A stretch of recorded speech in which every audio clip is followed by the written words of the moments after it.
Today's show is brought to you by the Civic Engagement podcast, Future Hindsight. Their most recent episode is about building civic power and reclaiming democracy with guest Sabeel Rahman. Whether you need the motivation to get involved politically or the tips to succeed in civic engagement, they've got you covered. Listen to Future Hindsight wherever you get your podcasts.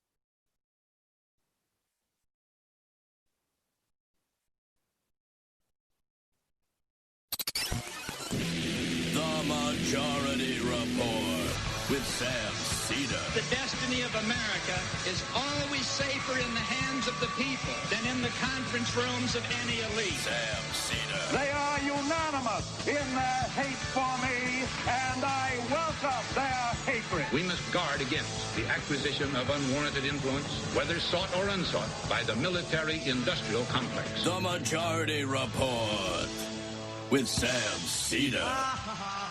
If I get the feeling you've been cheated.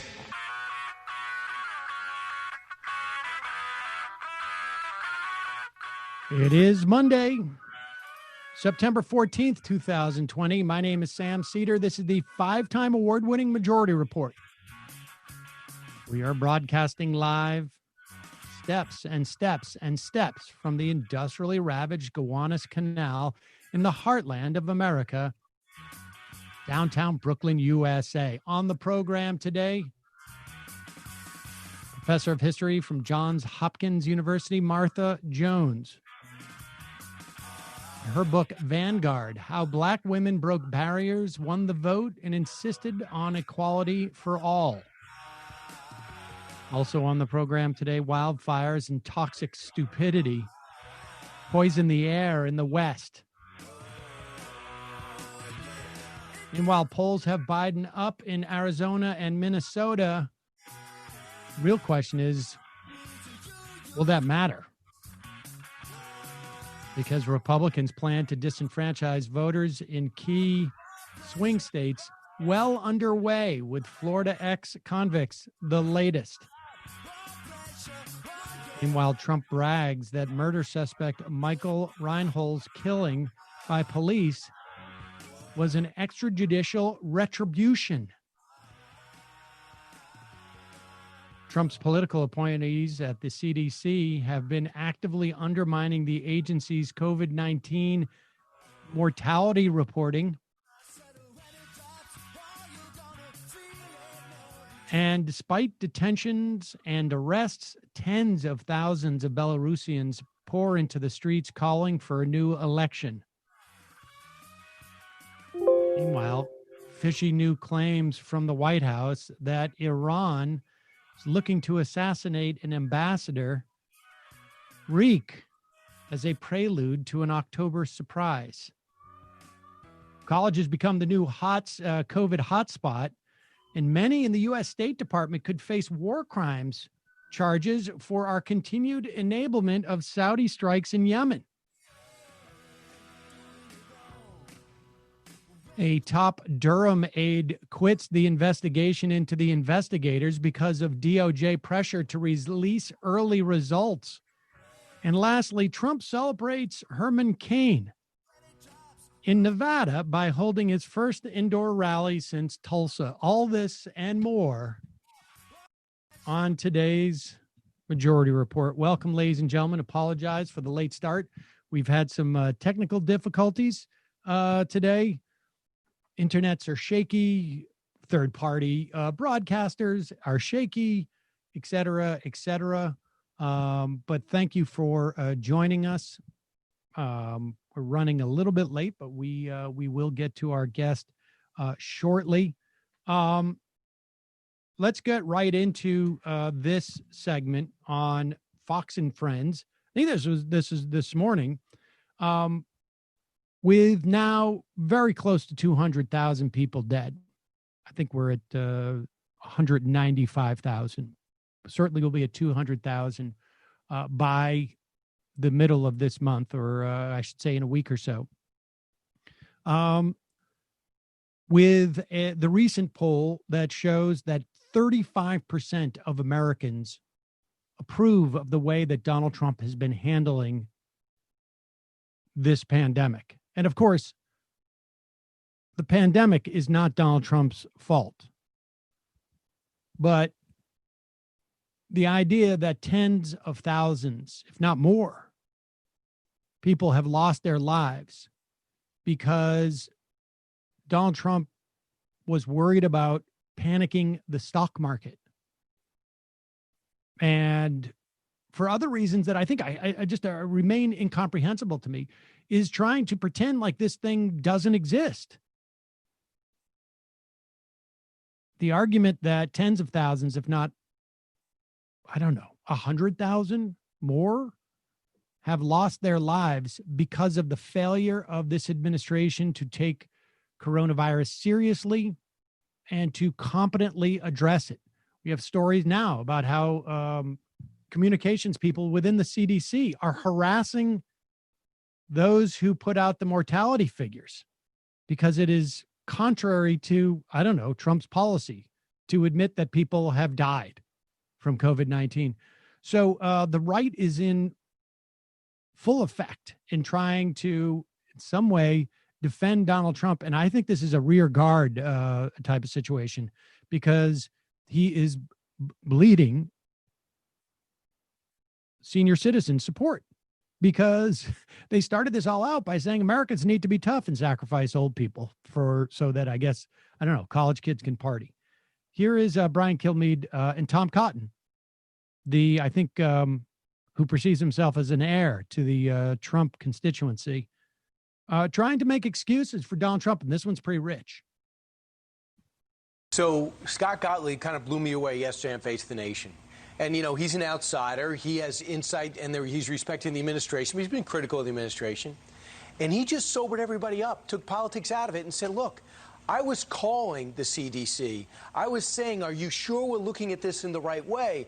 Are you sure you're treating this as a flu? What do you mean it's not here? Are you sure it's not here yet? And he said the president has to count on his science people. And if his science people are telling him one thing, that is serious, but we have a test for it, and we're treating it one way, and it ends up coming in a different way, what do you expect the president who spent 50 years in business to know about this pandemic that's the first thing like it we've seen since 1918? Yeah, Brian, I think Scott was right about that. Dr. Fauci has even said that he didn't hear any discrepancy between what the president said publicly and what the president said privately at the start of the pandemic. And Dr. Fauci and many of our other public health professionals were recommending against mass usage as late as late February and early March. They later reversed that as more evidence came to light. But the president was acting on the best advice of his advisors as early as January. I can tell you because I was part of those conversations about banning travel from China. It's stunning that they're attempting to push this when we have audio recording of Donald Trump in the first week of February being quite explicit as to what they knew about COVID. It goes through the air, and it is 5 times more deadly than the flu. And yet they insist on blaming just about anybody they can.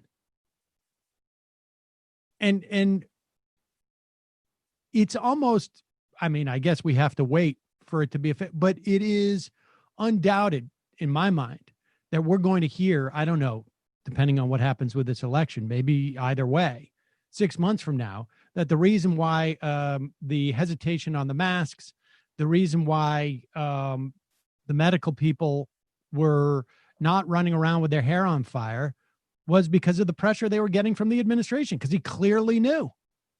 And then he rolled out a new talking points within 10 days of telling Bob Woodward that this thing was as deadly as it was and as communicable as it was.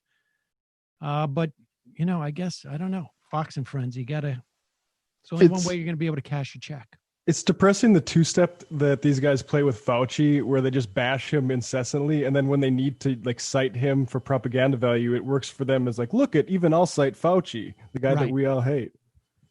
And this, they talk about we cut off the Chinese. Of course, I don't know, somehow this went down the memory hole, but the early instances of COVID in this country came from Europe. I mean, it was like, you talk about closing the barn door after the cows have left. Damn. A couple of quick ads, and then we will get to our guest. Every morning, as is my ritual, I make a pot of coffee and I make a jug of the Liquid IV Energy Multiplier. In fact, I have mine right here, and you'll see I've already taken a glass of it. That's basically the way I start. I have 2 times over the course of the day where I need a little bit of an energy boost at like 9:30, 10 in the morning, and then throughout the show. Now, you probably all know Liquid IV for their popular hydration drink mix. We've talked about it a lot. But their newest line, the Energy Multiplier, I have to admit, is my favorite. It's got 100 milligrams of clean caffeine. It's the perfect coffee replacement, or in my case, supplement, because I like both flavors and I like my caffeine in multiple different directions. It's an all-natural alternative to processed energy drinks for a sustained energy boost throughout the day. Like I say, throughout the show, I will finish this bottle. I'll have 1 cup at 10:30, 10, and then I'll mix in between my coffee and this. Half of Americans report that they struggle with daily fatigue. Nothing to be embarrassed about, particularly now. Who's sleeping well? I'm not. With Liquid IV Energy Multiplier, you can upgrade your vibe. You can reach your constant state of awesome, as it were, or in my case, fairly decent. I love it. Love the taste. There's matcha in it as well. I lean on the regular Liquid IV when, maybe I've indulged a little too much the night before, or back when I used to travel and you get a little bit dehydrated, or when I'm out, I don't know, working too hard, running around, chasing my kids, whatever it is. Liquid IV is the way I rehydrate myself, but the way that I boost my energy, Liquid IV's Energy Multiplier. Liquid IV's cellular transport technology delivers an optimal ratio of nutrients for more efficient uptake. It has enhanced rapid absorption into the bloodstream. It's non-GMO, it's vegan, it's free of gluten, it's free of dairy, it's free of soy. Liquid IV is available nationwide at Costco, or you can get 25% off when you go to liquidiv.com. Use the code MajorityRep at checkout. That's 25% off anything you order when you use the promo code MajorityRep at liquidiv.com. Start fueling your adventures today at liquidiv.com, promo code MajorityRep. And big news from Harry's. They just came out with their sharpest blades ever. And of course, because it's Harry's, they're not going to charge you more for it. Harry's new sharper blades are still as low as $2. I am not a cheap person. There's been people who've in my past have argued that, but I do not like to overpay for stuff I don't need to overpay for. If I can get quality cheaply, that's what I will do. That's why I love Harry's. That and the trimmer blade head, which I keep talking about because of my asymmetrical nostrils, but we don't need to go too deep into that. Harry's new blades are so sharp that in a study with guys shaving 4 times a week, the guys reported that with Harry's new blades, their 8th shave was as smooth as their first. That means that they last longer. They're less expensive. I mean, if you work it out that way. Harry's owns a German factory. It's been honing razor blades for 100 years. They source their steel from Sweden and own the entire manufacturing process, allowing them to keep prices low. Plus, Harry's is so convenient. The blades are delivered directly to your door on schedule with or without a subscription. You could do it either way. They confidently stand by 100% quality guarantee on harrys.com. Give Harry's sharpest blades ever a try. Harry has an amazing offer for listeners of this show. New U.S. customers can redeem a Harry's trial set at harrys.com/MajorityReport. You'll get a 5-blade blade razor featuring their new sharper blades. You get the weighted handle. I like the handles a lot. Foaming shave gel with aloe and a travel cover to protect your blade when you're on the go. Just go to harrys.com/MajorityReport and redeem your free trial offer today. All right, we're going to take I guess we don't need to take a break. Nope. Because we have her in the on Zoom today.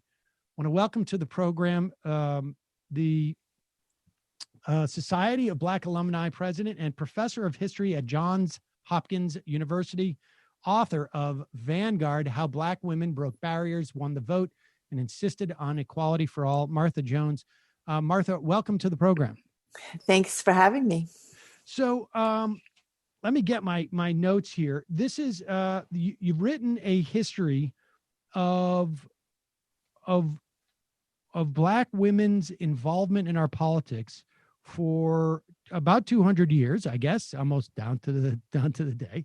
Mm-hmm. And of course, we are a month out from the 100-year anniversary of women getting the right to vote.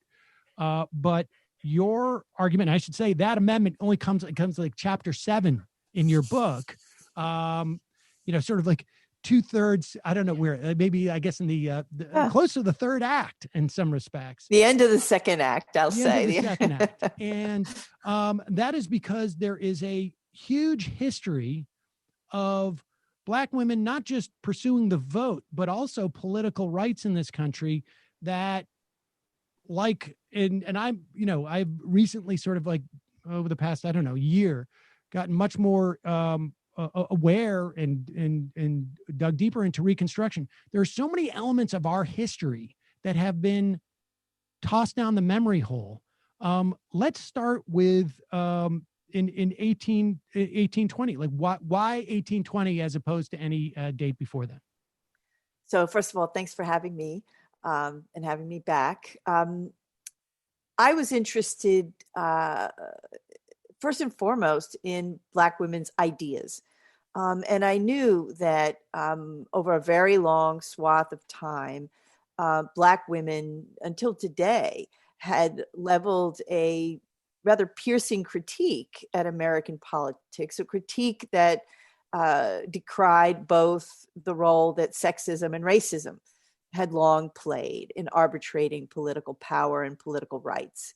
So my question was, where does that come from? Where does that begin? And you begin to pull the thread and you find yourselves in the first decades of the 19th century. You find yourself reading the ideas of some rather exceptional women, a preacher, a politician, and a writer, all of whom are confronting what it means to be both politically ambitious and politically effective, and how that then brings upon them a set of barriers, right? And the barrier of sexism. And so it turns out that critique, which, to my students sounds very 21st century, right? No racism, no sexism, turns out to be a very old set of ideas that the women I write about in Vanguard really carry forward until our own time. Let's, I guess it is let's start, I guess, in 1830 with the Colored Convention movement. What is that? And let's talk about, is it Gerina Lee? Gerina Lee. Yeah. Sure. Tell us about her. So Gerina Lee is born just at the end of the American Revolution. She spends her young life as an indentured servant in New Jersey, and at adulthood migrates to Philadelphia, where she is called by God to preach the gospel. It is a remarkable turn in her life, but the strength of her calling and the strength of her capacity, her skill, her ability to bring converts into, in her example, Black Methodist churches, means that she also has to butt up against the conventions of Methodism, which do not recognize and do not authorize women to interpret the Bible.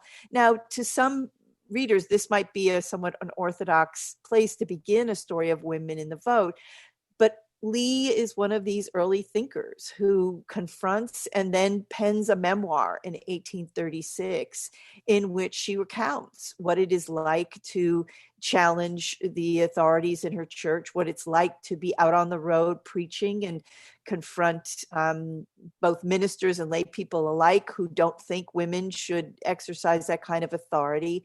And what's important about Lee in the story is not only her own courage, but then how she really inspires more broadly Black Methodist women to come to church conferences, ready with petitions, with a strategy, looking to change church law to, in essence, make it gender neutral, so that the same women who sit in the pews and raise the money, serve the meals, also have an opportunity to exercise authority. And in order to do that, Lee has to develop a political philosophy, which is one about the misplaced role that sexism and racism play in church politics. And it's a set of ideas that migrate very seamlessly into the realm of civil politics. How conscious was she, if we can know, of that migration? In other words, like, was there a specific notion in her head, like, this is where I start within the context of the church, because we have, broadly speaking or narrowly speaking, more rights within the context of the church than we do in the outer, the broader society? Yeah. So I don't think that Lee is quite that ambitious, but there are women who, if you will, grow up in her shadow who indeed are. So if we sort of move forward in time a bit to the end of the 19th century, I write about a woman named Eliza Ann Gardner. And I recognize for folks that these are not household names. That's kind of the purpose of the book, right, is to give us some new names in this long story of women's politics. But Eliza Ann Gardner is a young woman in Boston during Gerina Lee's heyday, if you will. And by the 1890s, Gardner is somebody who moves very forthrightly out of the politics of church to help create what becomes the National Association of Colored Women's Clubs, which is the Black women's suffrage organization of the early 20th century. So we have some women who will always center their activism in church, so they will adopt the ideas that are also percolating in the civil realm. And there are others like Eliza Ann Gardner, who very forthrightly says in her church, listen, we need to be mindful of the old politics of abolitionism and women's rights, and those values should infuse us in the church. And then she's prepared to step out of the church, create a whole new women's political organization, an organization expressly committed to winning women's votes, among other things, to talk about the kinds of values that come out of her church community. Let's talk about Maria Miller Stewart, because I think this, in some respects, I was sort of blown away that the first woman to speak on a podium, as it were, I guess, like, I don't know what the equivalent would be today, right? But to broadcast, to the extent that one could broadcast at that time about politics, was a Black woman. Yes. Presumably, right? Like, Black people at that time had less rights, broadly speaking, than white people, and that even a freed slave or a free woman, Black woman, would have less, acceptance in the context. Explain that dynamic that's going on there and what that says. It's precisely that plight, right? Those circumstances that draw Maria Stewart to the podium, right? That she understands Black Americans by the 1830s to be vexed by slavery, yes, and also by anti-Black discrimination, even in a free city like Boston, where she settles. And so, as Stewart tells it, she's compelled, in a sense, by the deep concerns and the demands on her community, not only to be active, right, but to get it right. The stakes are very high in Stewart's view, and she is frustrated, right, by, in her view, a set of antiquated ideas that would relegate women to childcare and the kitchen, she's frustrated by that because she thinks her community is squandering talent, it's squandering resources.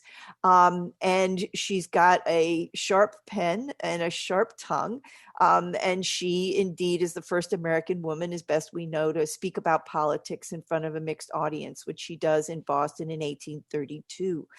Her public speaking career is short.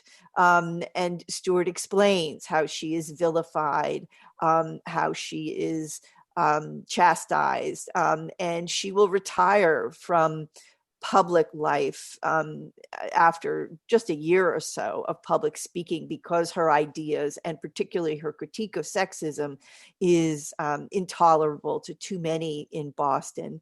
But we know that she goes on to be a teacher.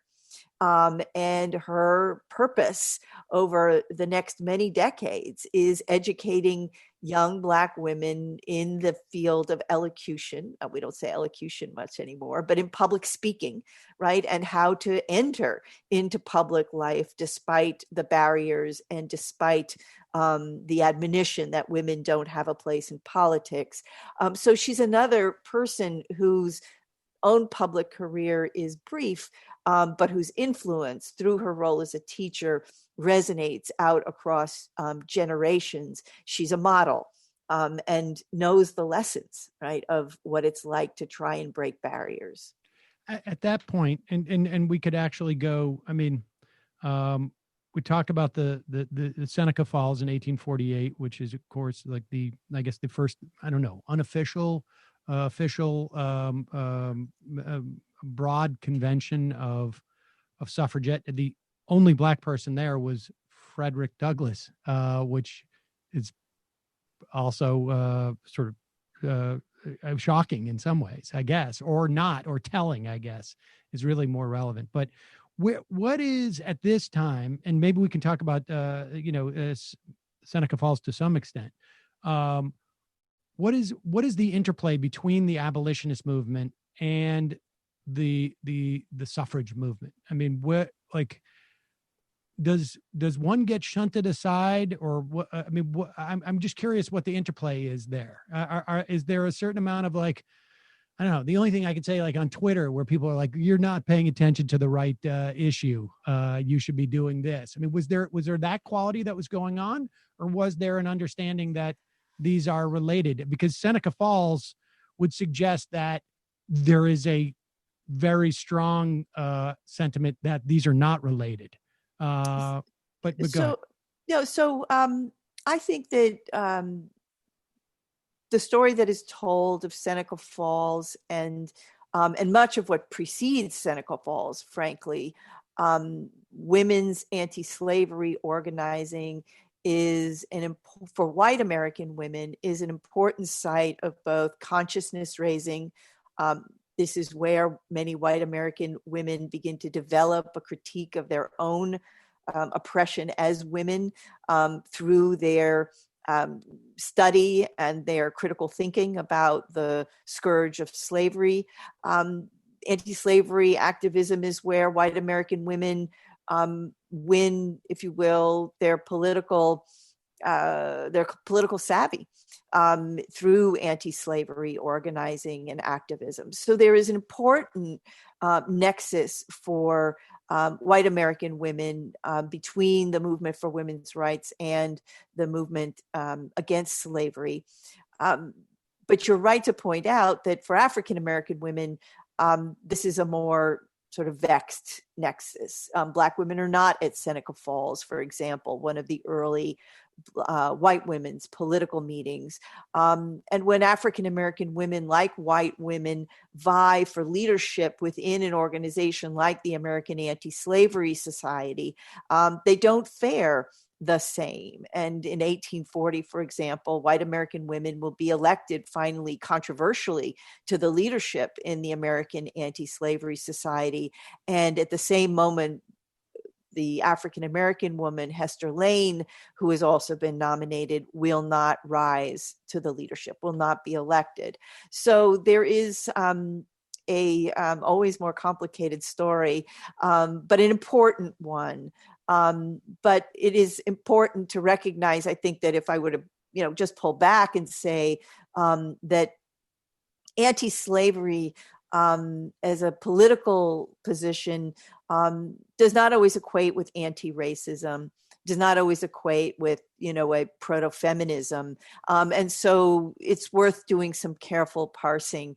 A little bit of that I try to do in Vanguard to help us think about that with some nuance. Right. I mean, it's just a reminder that you could be an abolitionist and also a racist who wants to send all the Black people in the country to Africa, or I don't know. There was a whole host, I think, of colonization, people, right? yeah. Colonization is the movement that is in many ways anti-slavery. It anticipates, even wants to bring on the end of slavery in the United States, but sees as an essential companion to the end of slavery the removal of African Americans from the country to keep it a white man's country. It is a complicated story. All right. Now I have to mention, just right after Seneca Falls, there is the first National Women's Rights Convention. Sojourner Truth heads there. It is in my hometown of Worcester. And so I was very excited about that. I have to say that you spelt it right in the book, but in the Times, there was an H in Worcester, right? in an op-ed that you wrote. And I'm very sensitive to that. It Thank brought you for down that. I one of the appreciate Kennedys. it. But folks know around here the past couple of weeks, I've been talking about the lack of an H in Worcester. But tell us about this. So this is when, I mean, is this the first time where sort of that Black women begin to have a role within an institutionalized women's rights movement? Absolutely. I mean, these are the first national women's conventions, women's rights convention. This is the beginning of a political movement that has as its premise a kind of longevity, right? If Seneca Falls and Rochester in 1848 are, to some degree, one-off meetings. Right. It's not, nobody really knows what's going to happen next. By 1850, there is a sense now that women will convene. They will convene annually. They will develop an agenda, tactics and strategies. And so these are much larger meetings. They draw delegates from many parts of the country. And African-American women are indeed in attendance. Perhaps most remembered for good reason is Sojourner Truth, the formerly enslaved woman from upstate New York, who is already a seasoned anti-slavery advocate, who comes to those meetings and helps us to appreciate the unique perspective that Black women bring to a movement for women's rights. Truth is very concerned, for example, about how that movement will regard Black women's labor and as a facet of thinking about women's rights. She is certainly concerned with the scourge of anti-Black racism, puts that on the table controversially. And so we begin to see the ways in which someone like Truth permits us to discern where the tensions might be for this movement around how to define its agenda, what its relationship is to anti-slavery, what its relationship is to civil rights, what its relationship is to the problem of colonization. And there are real fissures from the beginning in the women's conventions, some who think the participation of someone like Truth is a distraction and threatens to undermine a movement for women's rights. Truth should be in a so-called colored convention talking about the problem of slavery and racism, because women's conventions should be talking about women's issues only. Now you can hear in that, right, the dilemma for somebody like Truth, for whom it is impossible to extract her womanhood, if you will, from her Blackness. All of those things are part of what she has come not only to call for, but what she brings to the table as a lived experience. And so already by 1850, we can see a tension that will frankly plague the movement for women's rights and later the road to the 19th Amendment.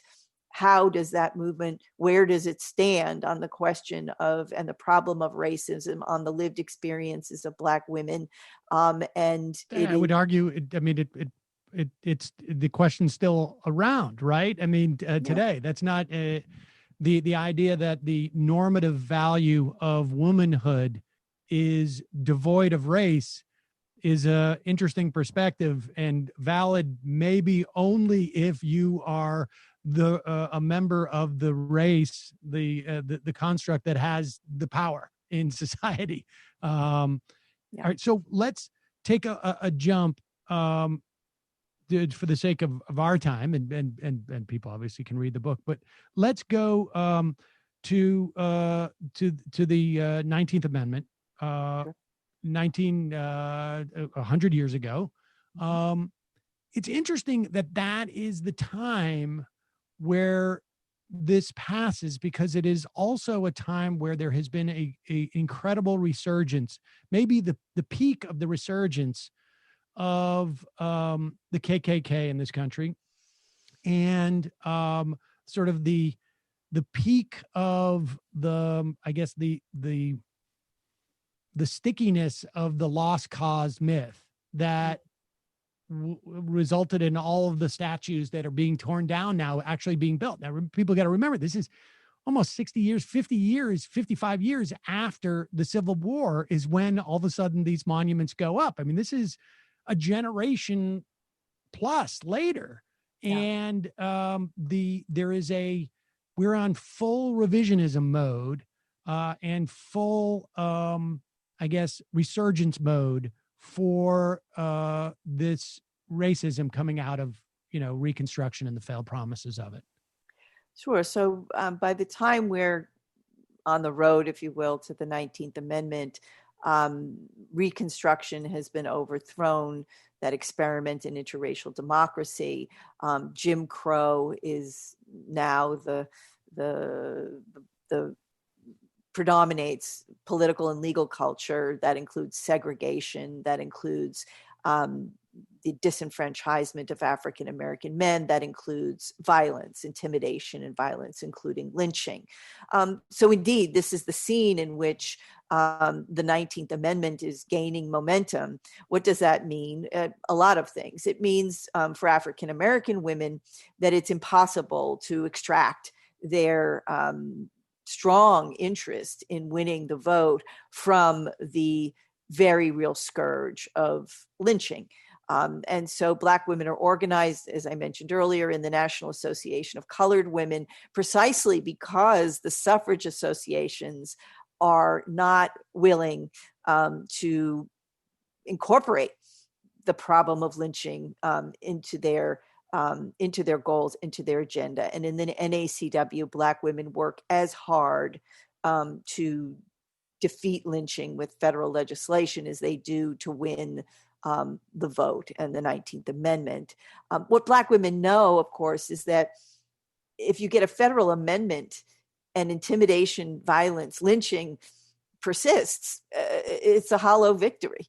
That's the lesson of the 15th Amendment. Black men win a 15th Amendment and they still can't vote because violence is unchecked. So that's one piece of the story.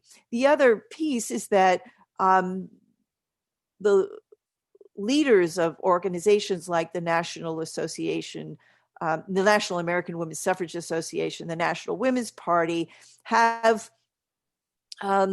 cut a bargain and basically marginalized Black women and their political concerns within the suffrage movement in an effort to win the support of white Southern women and ultimately white Southern lawmakers in Congress and in the ratification process that will follow the amendment coming out of Congress in 1919.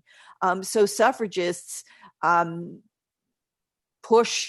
the last push for the 19th Amendment unfolds in a context where everybody knows that nothing in the amendment will keep Black women from being disenfranchised by state laws after it's ratified.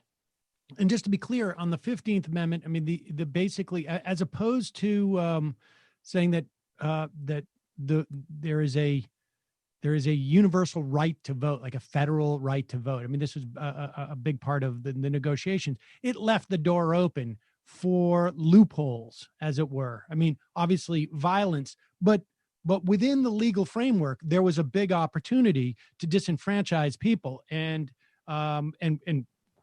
we're seeing it. We saw it this week in Florida, for that matter. I guess that's more 13th Amendment on some level, but not quite. But we saw it, and we see it throughout that, really the next 45 years until we get to the Voting Rights Act. And it's sort of, we've reemerged, I guess 8 years ago, where parts of that Voting Rights Act were undermined in such a way that it reopened the door again for legal vote suppression. But so ultimately the 19th Amendment for Black women in particular simply is like, almost like, I don't know, getting up to bat. And then you have the opportunity to actually, do something when you're there, right? I mean, it's not quite the home run, as it were, for white women at that point, because they don't have a whole host of other rights and intentions, I guess, that are focused on them to prevent them from voting and developing political power. So remember what the 19th Amendment says. Neither the federal government nor the states may use sex as a criteria. So all those laws that had remained on the books that posited male and men as a qualification for voting are now unconstitutional. But that doesn't mean that women have the right to vote, right? And many American women still can't vote, like age qualifications, residency qualifications, citizenship, mental competency, and more. But for African-American women now, the problem with the 19th Amendment is it does not interfere with poll taxes. It does not interfere with literacy tests. It does not interfere with grandfather clauses. These are the tactics that have kept Black men from the polls. Now, these are the tactics that make Black women equal, especially in the American South. And so the 19th Amendment, indeed, I'm not sure if I follow the sports metaphor, you'll forgive me, but the 19th Amendment absolutely has no teeth. How's that for a different sort of metaphor, right? It has no teeth. And so the states are still at liberty to keep Black women from the polls. Everyone knows that going into the ratification of the 19th Amendment, and there is little that happens other than Black women's own organizing, right? By their own mettle, do they manage, some of them, to get to the polls. How much of a bargain was that? I mean, how much was there an awareness of, like, look, we can narrowly tailor this in such a way that the mechanisms we use to disenfranchise people will still be at play? This is openly spoken on the floor of Congress. This is openly spoken on the floor of state legislatures. This is not a secret, a dirty secret. It's a dirty bargain, but it is one that is made openly. And as a consequence, Black women know it's coming. They organize in suffrage schools to try and assist one another in overcoming the hurdles that they're going to confront. They turn out in fall of 1920 to register and to vote in important numbers, collectively to help shield them against violence and retribution. And we wind up with a very uneven landscape in this country after 1920 when it comes to voting rights for women. Black women will vote in states like New York and California and Illinois, where women's suffrage had been enacted long before the 19th Amendment.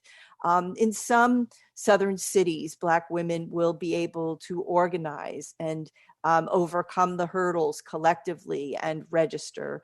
But in too many places throughout the South, the combination of law and violence ensures that Black women are not able to register, are not able to cast ballots, and are now, as you suggest, standing on the precipice of what becomes a new movement for voting rights, one that Black women will wage with Black men, and will take us all the way to the modern civil rights era, to 1965 and the passage of the Voting Rights Act in that year.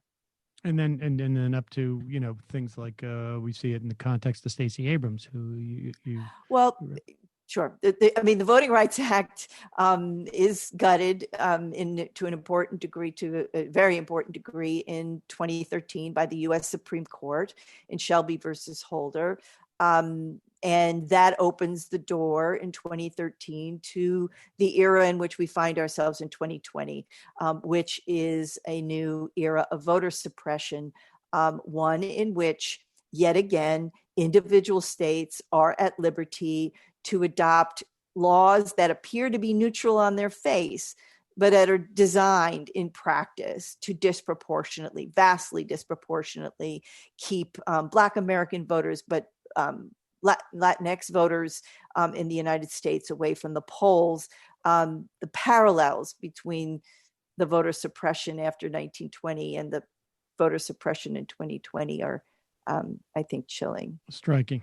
All right. So lastly, let me just ask you this, a broad question, because I know you have to go in a moment. The material implications of understanding this history, rather than, sort of the fog that we have been living in, and that I include in that broader, question, the implications of statues. Like, who cares? I mean, these getting our history right and understanding it is important. Why? Nobody in this country has a right to vote. That everybody who votes does so at the political behest of the state. Every generation has been characterized by a struggle over the vote. That's true for Black women in 1920. That is true for many Americans today in 2020. Voting rights is a long game. It's the game of ever vigilance, that the political terrain shifts every generation, perhaps even more quickly than that. And so while we are frustrated, perhaps, at where we are in 2020, partly the history reminds us that this is the work of voting rights in the United States. We have never had a golden age of voting rights when everyone voted. And lastly, that the women I write about in Vanguard are not folks who sit down or stay home or fold because they face tremendous hurdles. They know that the work of voting rights, of realizing voting rights, requires organizing and a ground game and a deep commitment and indeed courage. And I think all of those are spot on lessons for an electorate today that is facing both state sanctioned voter suppression and the challenges of a pandemic that mean that turning up and turning out to vote is a risky proposition for many, many of us. Martha S. Jones, the book is Vanguard, How Black Women Broke Barriers, Won the Vote, and Insisted on Equality for All. We'll put a link to that at majority.fm. Thanks again for joining us. Really enjoyed it. Thanks so much, Sam. All right, folks.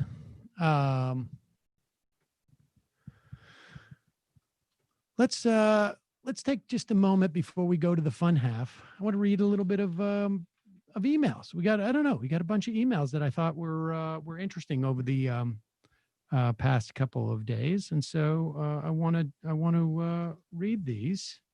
Some are corrections of me, which I appreciate, or maybe not full on corrections, but maybe a little bit. We have very smart audience, and I appreciate that. Got an email from listener Wally. I may be pronouncing his name wrong. I think Wale. Wale. The other day we played a clip by Tucker Carlson. I don't know, maybe it was Friday. I can't remember. And he was talking about how there is no systemic racism because Nigerian immigrants who come to this country are doing well. And Wally wrote in to say, you didn't respond to that bit. And I want to, I didn't, but, I just, there's so much that to respond to with Tucker Carlson that it was difficult. But he wrote me, Nigerian Americans have long been used to dismiss the concerns of Black Americans. The Black conservative economist Thomas Sowell probably started it. But the fact is the Nigerians in America are the ones who could get a visa to America were already well-educated in Nigeria. So they weren't coming to start from the bottom in America. They were already well-educated, middle class in Nigeria, and most likely highly skilled before they got to America, and will most likely not live in the hood, end quotes. Bearing this in mind, it's a no-brainer that these Nigerian Americans and children will rise up the ladder quicker economically than Black Americans who've had to fight or deal with many structural problems in the American system. The American visa lottery system also selects the well-educated, so they are either already engineers, doctors, accountants, and IT specialists. It doesn't pick the poor in Nigeria. Right. Not to mention, he says the Nigerian public university system is heavily subsidized by the government. So you can train to be a doctor in Nigeria and graduate debt-free and then relocate anywhere else in the world with your certificate. So interesting point. If you ever hear that brought up, I mean, yes, I mean, it's obvious. Well, it's not obvious, but I mean, when you contemplate it, of course, if we were able to sort of reach down and have Black people live just from birth in a situation that is not marred by systemic racism, that whether it's the racism that creates massive income or wealth disparities or opportunity disparities or nutrition disparities, and drop them in the 30 years into their lives, having received an education, having received better nutrition, having received better opportunities, et cetera, having not been subjected to the, not growing up as a 17-year-old and getting stopped because you're walking to, somewhere. Yeah. All these things. Free education to become a doctor. That's indeed pretty big. Meanwhile, Judith writes in, I grew up in the 50s in Chicago. This was our use of hunky. Somebody on the fun half had asked me, when I first heard that word, or if it came from the Jeffersons, and she said, grew up in the 50s in Chicago. Bohunk was known to have been derived from immigrants from Bohemia in Czechoslovakia and turned into the derisive hunky, which I heard used by white people about the still accented Eastern European immigrants who arrived in the first part of the 20th century. And then it must have migrated at one point. Its use widened. So that was interesting. Bohunk. I had no idea. Listener James writes in, I've been calling almost every day for 2 weeks, haven't been able to get through, but then Jamie said something today, this was, I guess, on Friday, that I thought was important to rebut. She mentioned that the pre-existing conditions is the only thing that people like about Obamacare, but that's not quite true. I mean, I think she was being, it was more of a shorthand. I think she was talking about there were other sort of patient protections in there, and obviously Medicaid. But James reminds us of something else. The ACA also forced insurance to treat substance abuse disorder and mental illness on par with physical illness. I suffer from major depression and have used drugs to self-medicate. I have gone to treatment to regain my sobriety. Even a low-grade outpatient treatment like that one I went to still runs $15,000 per month without insurance. With insurance, all I paid was my copays. Should it have been free? Yes. Should everyone have access, not just those who are employed? Yes. Of course, government-sponsored healthcare for everyone is a right we should fight for. But right now, as a substance use is on the rise, mental illness is on the rise, suicide on the rise, the ability of a million more Americans to have access to mental care, health care, is an important contribution guaranteed under the ACA. Yes, and I think that's a great point. Thank you, James. And I think broadly speaking, I've said this many times before, the official name of the Obamacare or the ACA is actually the ACA PPI, Patient Protection Bill of Rights or something. And it's the patient protections that were really, in terms of those people who need to buy insurance or have insurance across the nation, that was really the only part of the bill that impacted everybody. The ACA part only impacted about 10 million people who bought insurance through the exchanges and was subsidized, and it turned out to be not terribly affordable anyways. Certainly, it didn't implicate the cost of insurance for everyone else. And then there's the Medicaid, which is a separate 10 million people. But for the most part, everything in the ACA part of the bill impacted only about 20 million people, which is not nothing, but it is, it's limited. The only part that impacted all Americans was the patient protections, like what James had written about. Keep that in mind. It's just important because, if we're fortunate enough to not have Donald Trump and Republicans in control in 6 months, a lot of these issues are going to be very important. People understand. And George writes me from Rhode Island, although voter turnout was only 11.4% in the Rhode Island primary last week, we managed to vote out 10 establishment Democratic incumbents from the State House, including the Senate Finance Committee chair, and put in their place strong progressives, share a platform of $15 minimum wage, single-payer health care, free college, support for Green New Deal style legislation, and more. Many will run unopposed in the general. So this is a big deal for the left in Rhode Island. This has got to happen in every state across the country, and particularly in blue states, because the states will be a laboratory for the federal government in some respects, and in other respects, some of those elected state representatives will go on to be a congressperson or a senator, and that's important. And then lastly, Fragonard reminds me on the IM, happy Monday, Majority Report crew. Could you please give a shofar salute to recently departed Toots Hibbert, who's not only credited with coming up with the word reggae, but also penned Pressure Drop. In fact, that's the second person to just tell me that, I think today. Yep.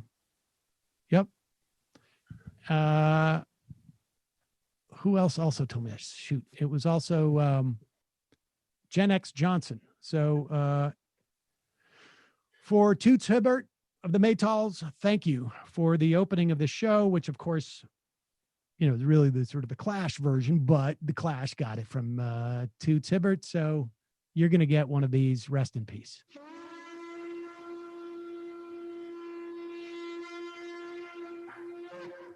All right, we're going to take a quick break, head into the fun half. I'm going to try and take some phone calls, even though I've got some problems with my internet and I'm having trouble staying connected, but that's going to be fixed in a matter of days. It's all just part of it, folks. All right, 646-257-3920, and the IM is on. See you in, wait. I got to do plugs. Hey, folks, become a member of the show. And David Packman got to 1 million subscribers on YouTube. We were tied like 6 weeks ago, and now he's 70,000 more subscribers than us. You know in the Fast and the Furious when you hit the nitrous oxide button and you go like that's extra... what happened. Yeah. Somebody also told me he started like going on like chess tournaments on Twitch or something, and that drove his subscribers. Folks, subscribe to the channel. Get your friends to subscribe to the channel. Let's do this. Let's get to 1 million. I would love to. I don't think it's going to happen now, but our 10-year anniversary is in a month and a half away. There's no way we're going to do 70,000 or 60,000 subscribers in a month and a half, but we can try, right? Mm-hmm. Absolutely. Thank you, Matt. I will try. Thanks for backing me up on that. Also, folks, you can become a member of this program by going to jointhemajorityreport.com. When you do, you support the free half of the show, and you get the fun half. Jointhemajorityreport.com. Also, don't forget, check out Nomiki's show. You can find it at youtube.com/The Nomiki Show. God damn it. I said it right the second time, but not the first time. I thought I said it right the first time until I said it the second time. But check out her show every day at 3 p.m. You can find that, like I say, Nomiki show on YouTube. Also, check out the Antifada. Jamie's on a camera hiatus today because she's got a scratchy throat, apparently. So, but check out the Antifada. They pre-record, so her voice should be crystal clear. Also, AM Quickie, available at amquickie.com, or you can find it on your podcast. People are loving it. I'm seeing that shared more and more. The story about the firefighting helicopters in Portland, I saw got shared a lot. Yep. People should check out the AM Quickie. You can find it at amquickie.com, or you can find it on any of your podcast stuff.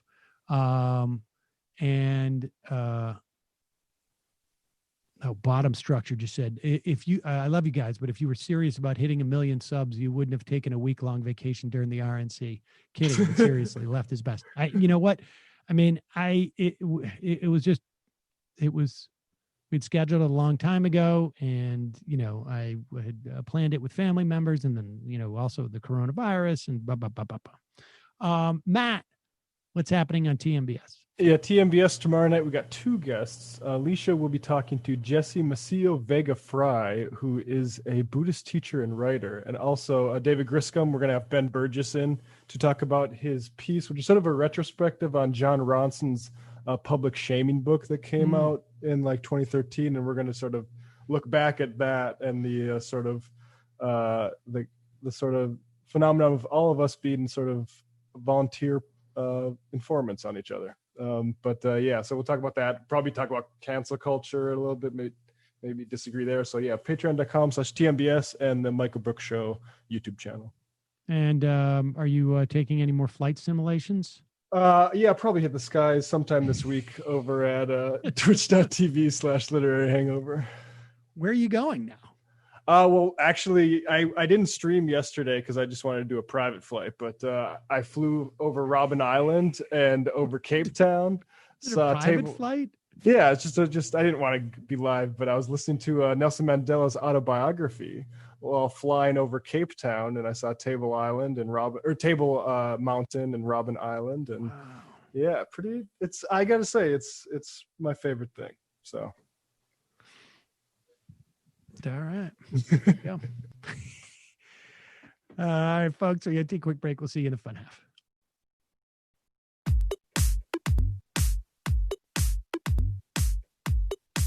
Left is best. Jamie and I may have a disagreement. Yeah, you can't just say whatever you want about people just because you're rich. I have an absolute right to mock them on YouTube. He's up there buggy whipping like he's the boss. I am not your employer. I'm tired of the negativity. I'm sorry. I didn't mean to upset you. You're nervous. You're a little bit upset. You're riled up. Yeah, maybe you should rethink your defense of that, you fucking idiots. We're just going to get rid of you. All right. But dude. You want to smoke this joint? Yes. Do you feel like you are a dinosaur?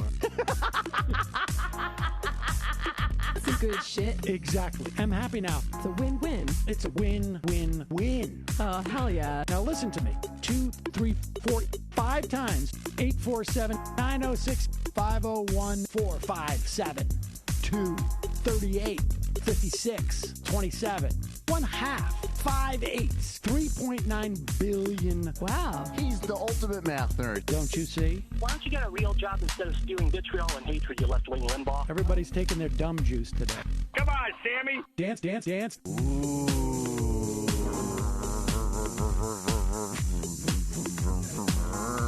Rand Paul. I had my first post-coital scene with a woman. I'm hoping to add more moves to my repertoire. All I have is the dip and the swirl. Fine, we can double dip. Yes, this is a perfect moment. No. Wait, what? You make under $1 million a year. You're scum. You're not paying. Excuse me? Fuck you, you fucking liberal elite. I think you belong in jail. Thank you for saying that, Sam. You're a horrible, despicable person. All right, gonna take a quick break. I want to take a moment to talk to some of the libertarians out there. Take whatever vehicle you want to drive to the library.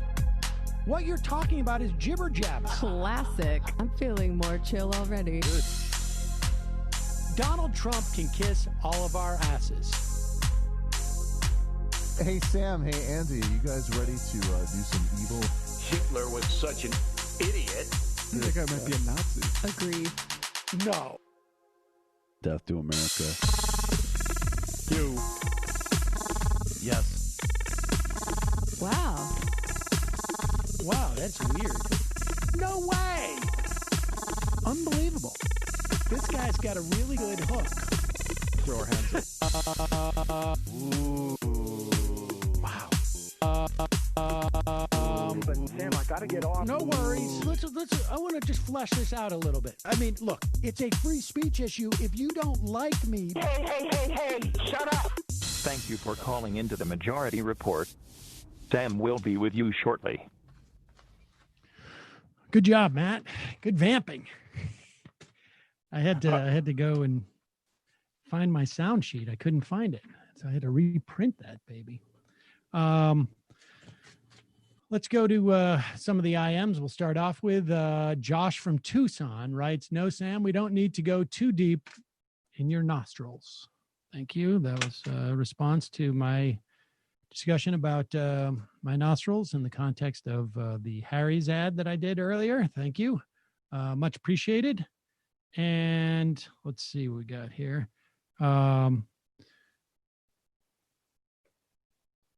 We did that. Nick from DC, Sam, that is a most Sam-like shirt you have on today.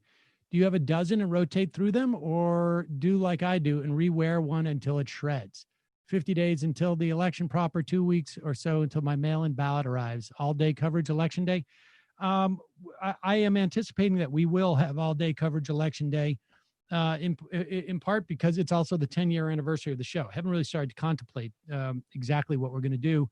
Originally, we were going to do a live show, and the venue, of course, is not open anymore, and so I don't know. I'm not 100% sure what we're going to do. But we will see. And yes, no, this shirt, like every Monday, I think I wear this shirt. I mean, it'll change because I'll switch from my short sleeve shirts to my long sleeve shirts. But yeah, I've worn a shirt like this style for probably, I don't know, 30 years. Zach from Florida, are any of you worried that the election will be thrown because of all the ways Trump is screwing it? I'm really worried his supporters will be intimidating people at the polls. I'm extremely worried about this. I'm increasingly worried about it. And I'm starting to get some emails. What should we do? I'm not 100% sure, to be honest with you. I am, we're looking for guests. I've seen a lot of stuff in terms of like the legal stuff. I've seen a lot of stuff to deal with violence after the fact. What we're watching right now is we are looking at, phase one has been going on in terms of just general voter suppression. But in terms of this specific election, there are two things that have happened in the past week that are indicative of what I think is the plan for the Republicans. One is you have the Florida Supreme Court. Remember I said this the other day. There are the swing states, the state Supreme Courts that we're talking about. We're talking about Florida. We're talking about Pennsylvania. We're talking about Wisconsin. We're talking about Michigan. Of those four states, only Pennsylvania has a left-leaning court, state Supreme Court, one that believes that people should have a right to vote. Let's put it that way. They will use these state Supreme Courts They are already using the state Supreme Courts. In a reversal, a court said Floridians who had completed sentences for felonies must pay fines and fees before voting. The state constitution was amended in 2018 to restore their rights. 4 months after a federal judge ruled that it was akin to an unconstitutional poll tax for Florida to require people with serious criminal convictions to pay court fines and fees before they can register to vote. An appeals court narrowly overturned that decision on Friday. It's a 6-4 ruling. It's the 11th Circuit in Atlanta. I can assure you that the majority, those 6 were appointed by Republicans. Also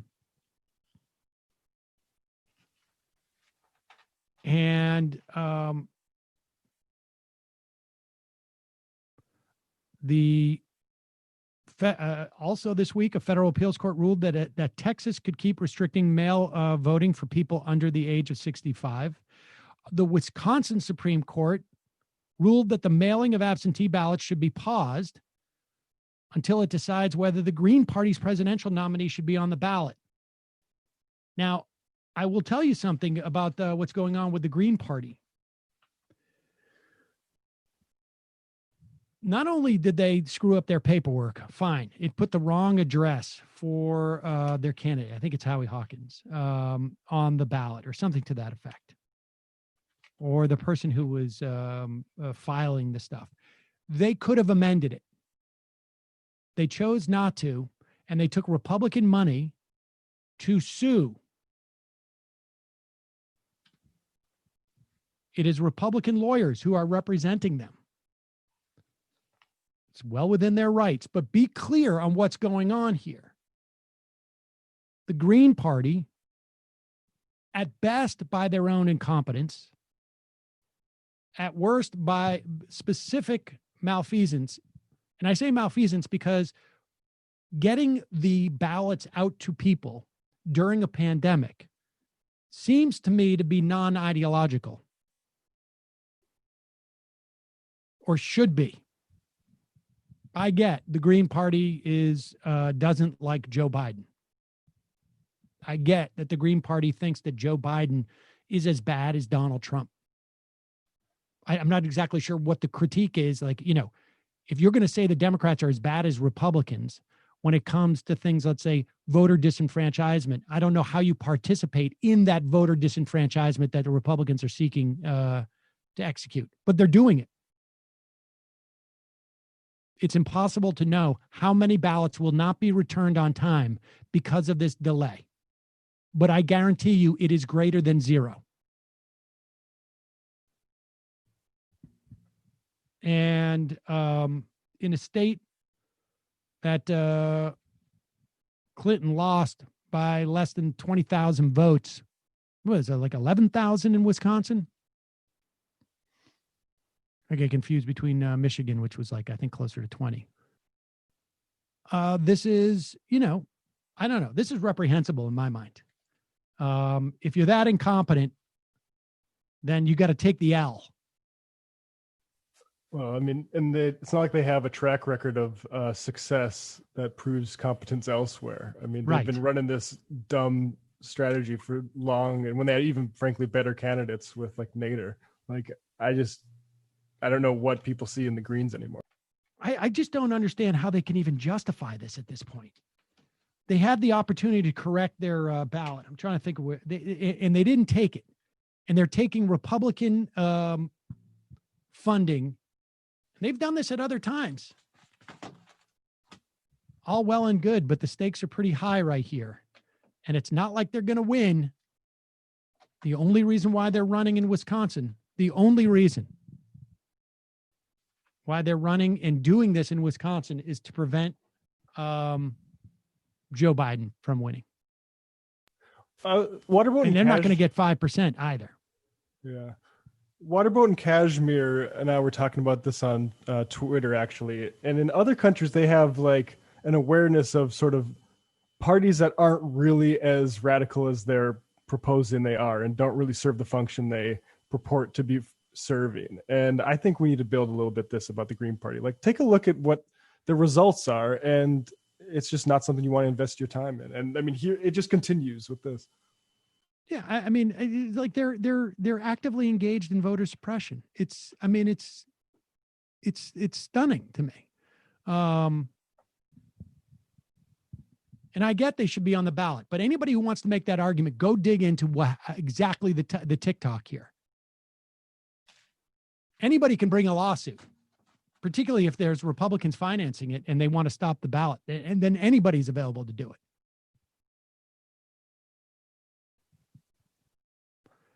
So yes, I'm worried. And my point is that this is stage one, right? 45 days from now, when, I don't know, 2,000, 5,000, 10,000, 20,000, 30,000, 50,000, 60,000, 70,000, 80,000 ballots, maybe more, are not counted because they came in a day too late, because they got held up in the mail. Because now it's been what, like 5 or 6 days? It's going to be longer. When those ballots aren't counted, and the majority of them will be Democratic voters voting against Donald Trump, when they're not counted, how do you go back in time and deal with this? So what they're doing now, and the same with the felonies, like what they're doing now with the ex-felons in Florida, and the same with the vote by mail in Texas, what they're doing now is going to have implications, I don't know, 4 days into the counting of the ballots on November 3rd. And if it comes up 1,000 shy in Wisconsin, 2,000 shy, 5,000 shy, this is phase one. Or maybe it's, I don't know, phase 5, but whatever it is, this is at the beginning of the process. The other phases are going to be more aggressive. They're going to be more explicit. They're going to be less legalistic. And it's scary. It's scary. I mean, that is, I keep talking about this, and I haven't had a time to sit down with myself, but I'm almost assuredly going to vote Biden in New York, where it's completely unnecessary, because why not? Why would I not do that when I am thinking in my mind that if Joe Biden has 10 million more votes than Donald Trump nationally,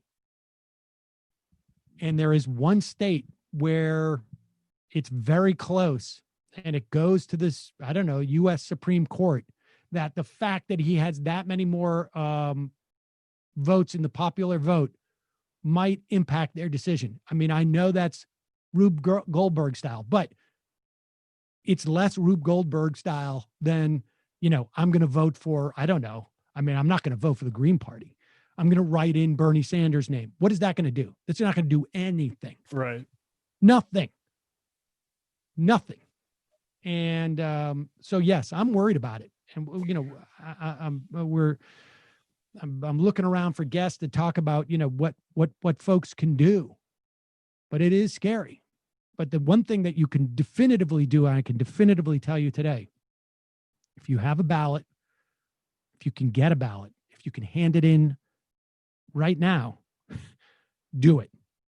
That's, vote as early as possible. Tell your friends to do the same. If you got to mail it in, perfectly understandable. If you feel safe enough to go in there and vote, then do it. Tell people that elections are being set up. Voting is being set up in a way that it'll be safer than going to the grocery store. So, but I am worried about it. Samuel Lincoln Project. I can't believe it's taken that long for someone to say that, but Lincoln, of course, is my middle name. Did you know that, Matt? I did. Yep. Could you please make a document with all those fucked up things Trump has managed to do in 4 years that Clinton would not have, from rolling back clean water standards to backing out of nuclear agreements to appointing judges of all kinds? It would come in handy when talking to all the ideologically committed but uninformed progressives who can cite all the bad things about Biden, but just in a vacuum. Well, I have an idea. How about you make that document and send it to me? How's that for an idea? I just got kicked off the phones again. I may have trouble with the phones today, folks. I got an internet issue and I can't quite figure out what it is. I think those leftists, you might be kind of beating your head against a wall trying to convince them at this point. Oh, yeah. I mean, I wouldn't worry too much about that. It is really more like, I think like there is, if somebody right now doesn't get it and doesn't see the relevance and the importance of voting for Biden, I don't know how you're going to reach them. Yeah.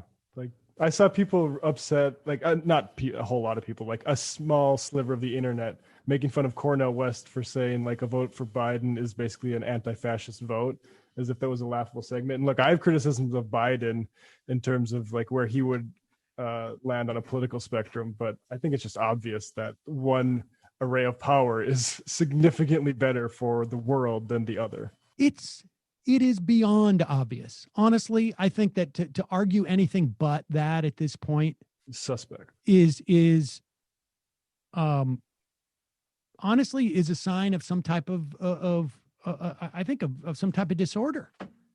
Like there's just simply no rational way you can make that argument. And I loathe Biden. Yeah. I loathe Biden. I mean, I was, I've got 15 years of professionally referring to him as the senator from, what is it? I can't even remember the name of the bank now, whatever it is. I do not like Joe Biden. I did not think that he would be the nominee. But the bottom line is, just look at the CDC. Like there is no, I mean, and I don't think there's any coming back from this. I mean, from a Donald Trump presidency. And this is the sort of, I remember that early on in the presidency, we had all these discussions, like how bad could this get? What are the sort of doomsday scenarios? And I think like this one that like was one I would have hoped, like our pandemic and the poor air quality out west, like is one I would have thought was an overly pessimistic, but here we are. All right. So let's talk about Donald Trump a little bit. This is pretty disturbing. I mean, Donald Trump says some crazy ass stuff, but we had a killing in Oregon of a, I don't know, you could say a member of Antifa, somebody who was, who self-identified as an anti-fascist, right? There's no group as far as I know. And he was suspected of murdering a Patriot Prayer activist, right-wing activist. And he was shot to death by police, local and federal authorities the other day. The initial report from police was that there was a gunfight.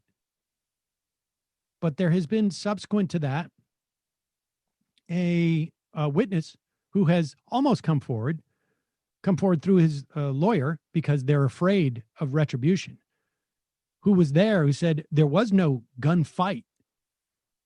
There was a guy who was just walking to his car and they just opened fire on him. That he wasn't even aware that there were cops there.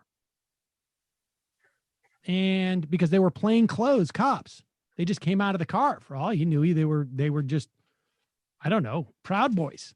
Right. And they fired on this guy and killed him. So that is rather suspect in and of itself.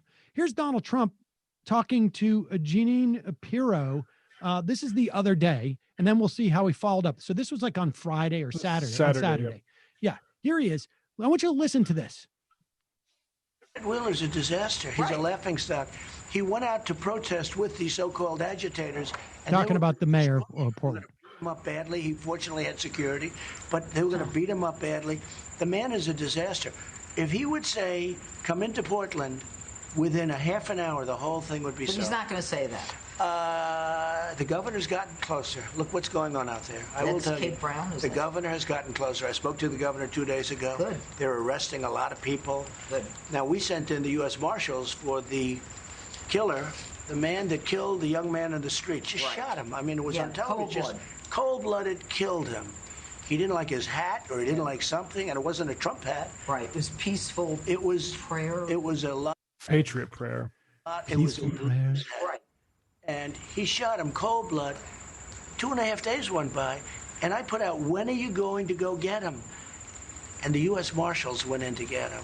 Good. And in a short period of time, they ended in a gunfight. This guy was a violent criminal. A lot of them out there. And the U.S. Marshals killed him.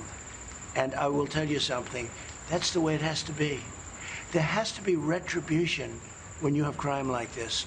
There can't be guys standing up that want to fight. They want to fight. But you can't throw bricks at people with shields. But the problem, Mr. President, you and I both agree. The problem is there are now prosecutors who are not. Okay. Retribution.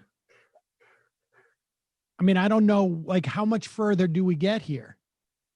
There has to be retribution. You're going to send the U.S. Marshals as retribution, who are going to shoot. There was no gunfight. I remind you, there was no gunfight. The guy didn't have a gun. You're going to, this is going to be retribution. If you shoot, or you're suspected of shooting somebody who is a Trump supporter, there's going to be retribution by the U.S. authorities, federal marshals. I mean, what happens when we are okay with that as a society? What's the next step? Is Donald Trump like, well, you know what? I got to put the brakes on. I'm the limiting principle here. It's okay if you shoot that one guy that we're going to provide retribution. And you know what? Maybe I didn't speak properly there. Let me revisit my words. And Sunday, when I go out to Nevada and celebrate Herman Cain's life by holding another indoor rally, the first one since Tulsa, this is what I will say. And they immediately raised their hands, and the Seattle police, who, by the way, could do a great job if they were let to do their job, but they're not. They're not. And as you know, in Portland the other day, we had to send in the U.S. Marshals. A man who's a bad guy, shot somebody right in the middle of the street, who they say was a very fine young man, shot him, killed him. Just shot him like it was on television. 2.5 days, nothing happened. I said, what's going on? We sent in the U.S. Marshals. It was taken care of in 15 minutes, okay? 15 minutes.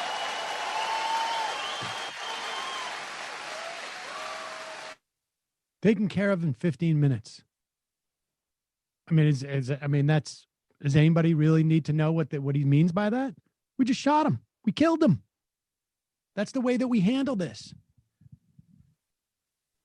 When the government is basically talking about vigilantism, it's not vigilantism, right? It's simply extrajudicial killings. I don't know. Do people think that Joe Biden is going to do that?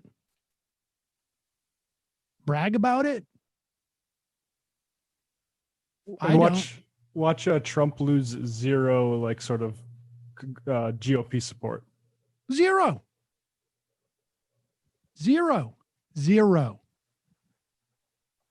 Honestly, I mean, like, I guess I would entertain like debating someone about this, but really just more as like, I don't know. I don't think any minds would be changed other than really to sort of, for people to get just a clear idea of just how out of your mind you have to be to say that it's irrelevant as to who wins this election. And I'm sorry, you're a citizen. Guess what? Part of being a citizen is you're going to have to make some hard compromises too. And that is, you may absolutely loathe Joe Biden. You may have a list of 30 things that, makes him similar to Donald Trump.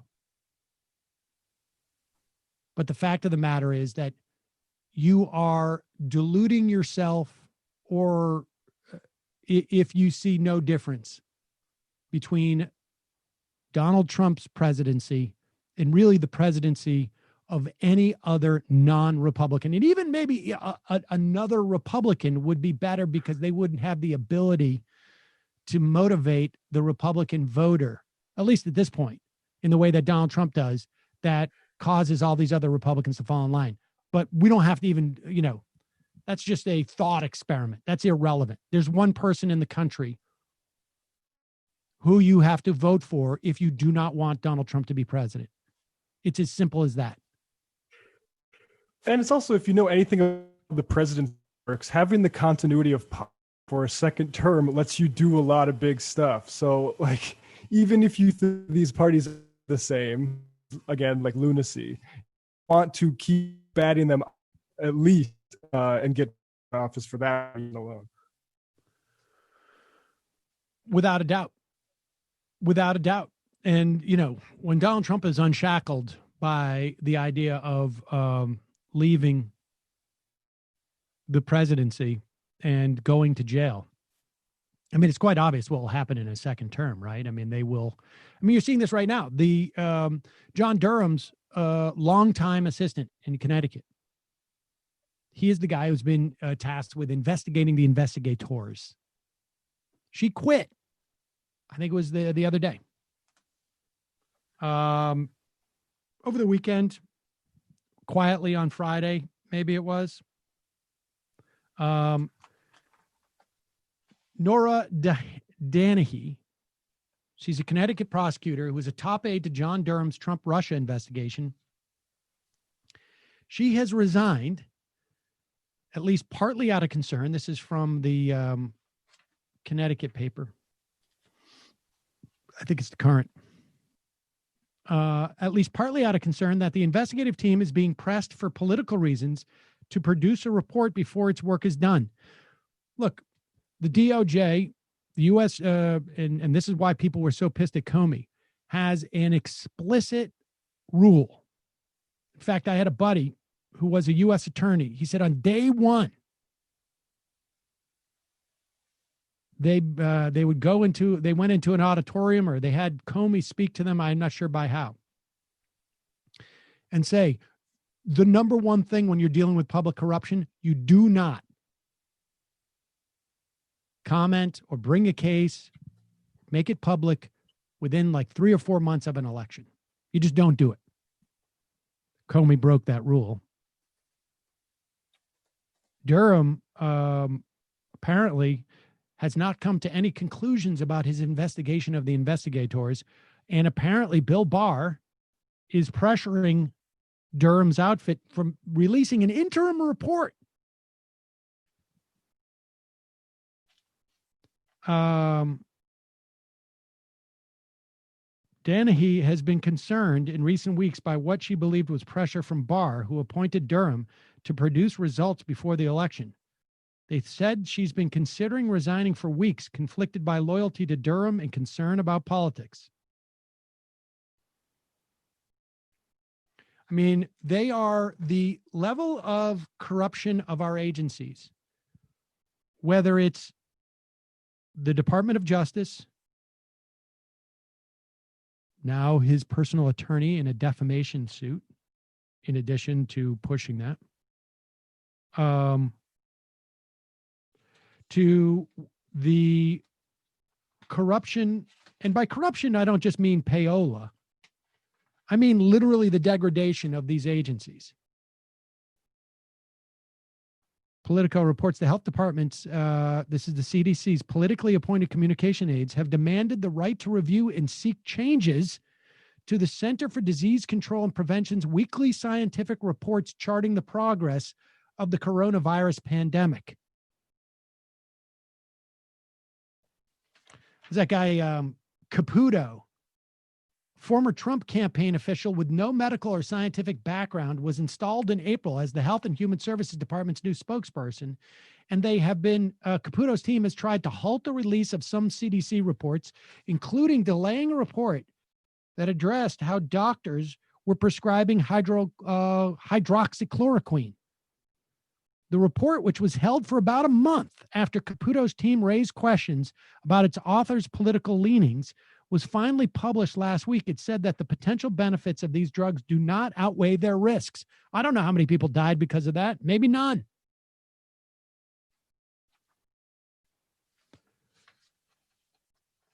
OSHA, completely defanged. $13,000. We talked about this the other day. $13,000 fine for a meat processing plant. I can't remember what the name of the company is, that refused to implement any protections for its workers.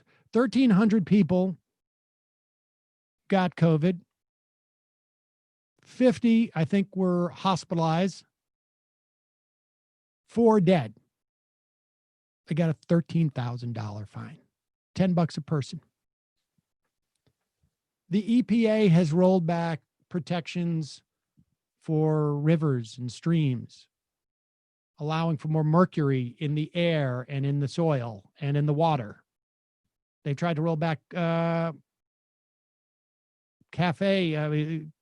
emissions, opened up federal land for more drilling, have allowed for more methane in the air, increasing, which is the most potent greenhouse gas. The FDA, completely compromised at this point, to the extent that nobody's going to trust whether, the vaccine, if it's developed, is actually safe. You got to wait for a pledge from the pharmaceutical companies. The National Labor Relations Board. Agencies we've never heard of. You can go back to Sam Bagenstos, who we had on this program, I think about 4 years ago. Maybe it was right after the election. Maybe it was early 2017, who had been at the Department of Justice during the Clinton years and then the Obama years, and saw what happened with 8 years of Bush. And I can tell you, this would be like 16 years of Trump, because they don't care. They don't care about the pretenses. I mean, honestly, it is. Roger Stone is claiming that there was a coup. You remember Roger Stone, who was pardoned? He was the guy who orchestrated the Brooks Brothers riots, who has now developed a close relationship with the Proud Boys. I mean, what we're going to see over the next 6 weeks, I think, and then beyond, is going to be very disturbing. Very disturbing. All right, let's try and do a phone call. Calling from a 510 area code. Who's this? Where are you calling from? Hey, Sam, it's Kenny calling from Berkeley, California. How you doing? Kenny from Berkeley. What's on your mind? So I'm a grad student out here at Cal, and there's been an anti-austerity pledge going around with the University of California. As I'm sure you're aware, public institutions are going to be facing massive budget crises come next fiscal year. And my question to you is, we talk a lot about, capital and basically the corporate owning class controlling a lot of labor and basically exercising their authority over labor. But that can clearly manifest itself in the public sector as well. And I wonder if you could comment on how the labor movement can flex what small muscle it has in areas of our society outside of the corporate sector, such as academia. Well, I mean, they can withhold their labor. This is that's what started the protests in Wisconsin in 2011. We're seeing that at University of Michigan right now. Grad students are doing that. They're, I don't think they're. I think they probably. I don't know if they're unionized, actually, the grad students there, but they should be. Of course, the was it the Janus case? I can't remember what the which case it was that ultimately, when Donald Trump was able to put 2 Supreme Court justices on the court, it basically ruined the ability for public sector unions to collect dues, or I should say, to collect agency fees. But I think really there's only one way for unions to establish their power, and that is withholding labor. The problem is that this budgetary crunch is real. And one of the things that I've been extremely critical of Nancy Pelosi, Chuck Schumer, is that they failed to use the leverage they had to secure funds for states and municipalities that were going to desperately need it. And I know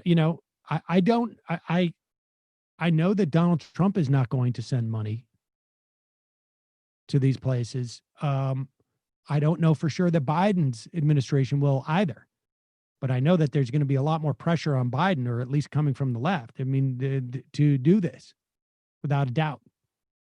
For sure. So when you see something like the wildcat strikes in Santa Cruz, for example, where there's fracturing within the labor movement, how do we resolve that? Because there's definitely internal struggle within the workers' movements themselves as far as how to combat these problems. Is this one of those things where we need to be unified and be on message, or you're always going to have people who are asking for something else? So yeah, I mean, I think it's just a question of I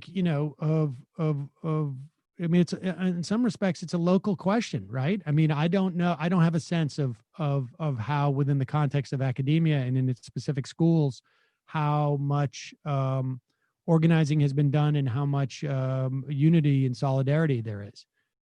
In some places, it's going to be more. In some places, it's going to be less. And that's going to dictate what their response is. But having massive cuts to your take-home pay can sharpen the mind, I guess, and maybe hopefully enhance solidarity. But I guess we'll see. Appreciate the call. For sure.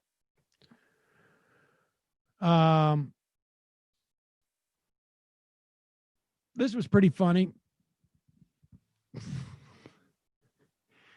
Actually, last night in Las Vegas, Trump apparently accidentally said that Joe Biden had won the Nobel Peace Prize. So it sort of makes this in light. But Donald Trump is convinced, and this is the thing. There's no way this line of attack, I'm sorry, is just not effective. And that is that Joe Biden is on performance-enhancing drugs.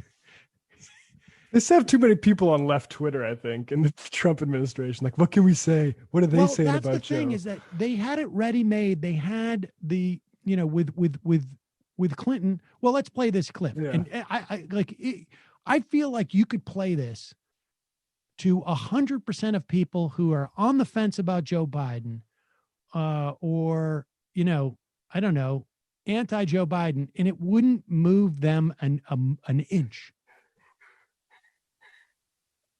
There's probably, possibly drugs involved. That's what I hear. I mean, there's possibly drugs. I don't know how you can go from being so bad where you can't even get out a sentence. I mean, you saw some of those debates with the large number of people on the stage. He was, I mean, I used to say, how is it possible that he can even go forward? There you go. There was a longer clip, but there he is. He's talking about how Joe Biden must be on performance-enhancing drugs. That's the only thing I can think of. Meanwhile, this sniffs Trump over here. Yeah. I mean, how much Adderall can this guy pack into that huge, growing frame of his? On either thing, even when it's just about speaking properly, it's like, yeah, Biden has severe troubles, but so do you, Trump. Like, we've made a lot of money basically just replaying a lot of those flubs from yours over the past 4 years. Exactly. And here's the thing, is that just as it was incredibly, well, the thing with Trump is, he makes flubs. That's pretty funny. It's the stuff that he says that it isn't a flub is really more of the problem. But be that as it may, I don't think that there's a single vote to be, the Sleepy Joe thing, the slow Joe. All he's doing is setting up low expectations for Biden during the debate. Right. And the only reason why people care about the debate is because they want him to do better than Trump. I just think that so much of this is locked in. They know it. And the bottom line is Joe Biden is going to get more votes than Donald Trump. The question is, will they be effective in suppressing votes by a myriad of ways in 2 or 3 key states that will allow him to win the Electoral College? That is the only question about this election. Or will they be able to flex the political will if the election result is in doubt to convince either the federal Supreme Court, the U.S. Supreme Court, or some state courts that they should put their thumb on the scale for Trump? That's it. And people have to sort of start to focus their minds about that. I heard Joe Biden's on Sunset Lake CBD tincture. It seems like he's eating a lot of gummy bears.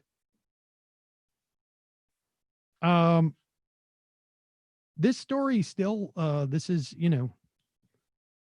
somebody found the clip of Bernstein scolding me. And I'm just out of frame when that camera pans. I don't think we need to play it, frankly. Or maybe. I think it's funny just to set your credibility on this topic. All right. Well, we can play that in a minute. But with that said, Woodward's audio recording of Donald Trump is having, is still creating problems for the Trump administration. This is a 6-minute interview. We're not going to play or I should say 7 or 8 minute interview. We're not going to play the whole thing. This is Jake Tapper interviewing Peter Navarro. Remember, Peter Navarro is a White House trade advisor, but also became the sort of White House coronavirus czar for whatever reason. And not temperament, I would say. Not temperament. Just because he was the only one willing to go on television all the time and call it the China virus or the Communist Party China virus. And here he is trying to figure out a way of deflecting from the fact that Donald Trump is on tape saying some basically that he knows exactly the implications of this coronavirus. And he knew this in February of the first week of February. Here it is. Let me explain something. Well, let's talk about that. Yeah. Fine. You want to talk about that? Let's turn to that. Yeah, let's turn to the revelations from Bob Woodward's book, which comes out on Tuesday. I want you to take a listen to what President Trump told Woodward in private on February 7th. Great. That's a great date to start. You just breathe the air. That's how it's passed. It's also more deadly than your strenuous flus. This is more deadly. This is 5 per. This is 5% versus 1% and less than 1%. So this is deadly stuff. So that's February 7th. Yeah. He's stating that the coronavirus is 5 times deadlier than the regular influenza. Now, here's what he was saying publicly 2 weeks later. Take a listen. President talked about the flu and in comparison to the coronavirus. Flu has a fatality ratio of about 0.1%. Correct. This has a fatality ratio somewhere between 2 and 3%. Given we don't know exactly. The numbers so far. And the flu is higher than that. The flu is much higher than that. So just to be clear, I'm going to give you the mic in a sec, but just to be clear for people watching, on February 7th, he was acknowledging to Bob Woodward behind closed doors, coronavirus was 5 times deadlier than the flu. Less than 2 weeks later, he was saying the exact opposite in public to Sanjay Gupta. He was misleading the American people. Why? Okay, now that I have the mic, give me a minute to walk through the timeline, because I think this is really important. On January 31st, that was basically the starting gun to fight this virus that came in from the Chinese Communist Party. Let's not forget where this started. Pause it for 1 second. From this president. The virus came from the Chinese Communist Party. They're recruiting bats now. Unbelievable. Like, like what century is this guy living in? But go ahead. This is a serious matter. He's taking down flights from China. He was called a xenophobe and a racist by Joe Biden. No, he wasn't. Later had to apologize. No, he wasn't. And he didn't apologize. Yeah, we'll do the fact check on that. I watched that. I just did. All right. Well, you're wrong.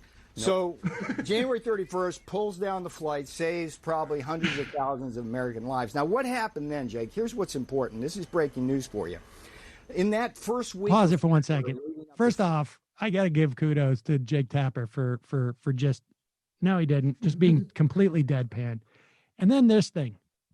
When you see this, when you see like this thing, when Navarro does that, that is like the classic sort of like, that's like one of the greatest tell that someone is lying to you, I think. I just want to do this. Like, I'm pointing at you here, but before you give me the critique, knowing that I'm lying, I'm going to point at you twice. That's what he's doing there. He's only do that. Go back just a little bit. I want to watch that, and then we can go to the second half of this. But go ahead. Joe Biden No, he wasn't. later had to apologize. No, he wasn't. And he didn't apologize. Yeah, we'll do the fact check on that. I watched that. I just did. All right. Well, you're wrong. Nope. So January 31st pulls down the flight, saves probably hundreds of thousands of American lives. Now, what happened then, Jake? Here's what's there. It is right there. You see that? In that first week of February, leading up to February 7th, we here at the White House started a strategy. It basically was hope for the best, prepare for the worst, stay calm, and begin to attack this virus from China on four different vectors. Hang on. Let me have the mic here. Well, PPE, I'm not giving you 10 therapeutics, minutes to do this. vaccines. Cut it. Okay. So almost 10 minutes later, here we go. We'll go to the next part. This is like, I guess 4 or 5 minutes later, and he's still going on. Still won't answer the question. Like, how do you justify this? Express that to Woodward, but at the same time, 2 weeks later, he's saying that the flu is deadlier than the coronavirus. Jake, Why wasn't he honest? You just don't want to listen, Jake. You just I want you to answer the question. I am answering your question. You just don't like the answer. The answer is in February all the way through the middle of March, when the World Health Organization finally said there was a pandemic and China was hiding the information. Finally, that's when we knew that there was. Pause it for 1 second. You know what, Jake?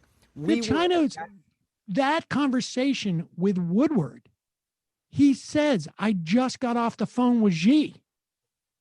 This is on February 7th. I just got off the phone with Xi, and he told me it's 5 times deadlier than the flu, and it's in the air. So China's holding back this information, supposedly, deep into April, as far as Navarro is concerned, yet Donald Trump had it.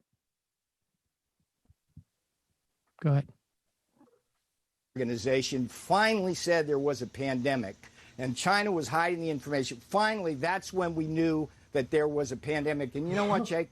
We were at that point prepared for the worst. In February, we were moving mountains on PPE, therapeutics, testings, and vaccines so that in the time that we needed those things, we got those things. And we did not have those things. What we've been doing on vaccine development, we have a possibility of getting a vaccine by the end of the year. And I put that right in a memo on February 9th under the advice of the president in terms of getting on this situation because it might be serious. You can't have it both ways, Jake. You simply I'm not can't. trying to have it both ways. In February, nobody knew. No, nobody knew. Not the president, not February you, 7th. Not Nancy Pelosi, not Bill de Blasio. He knew it was deadlier than the flu, and he was lying to the American people 2 weeks later. Jake, you're cherry picking. I'm not cherry picking. But you can say, look, I think Look, here it is. all of this is asked and answered, Jake. Look, here's Pause the it thing. for 1 second. Honest with you, I think like when cherry picking gets defined as you are taking the time that he lied,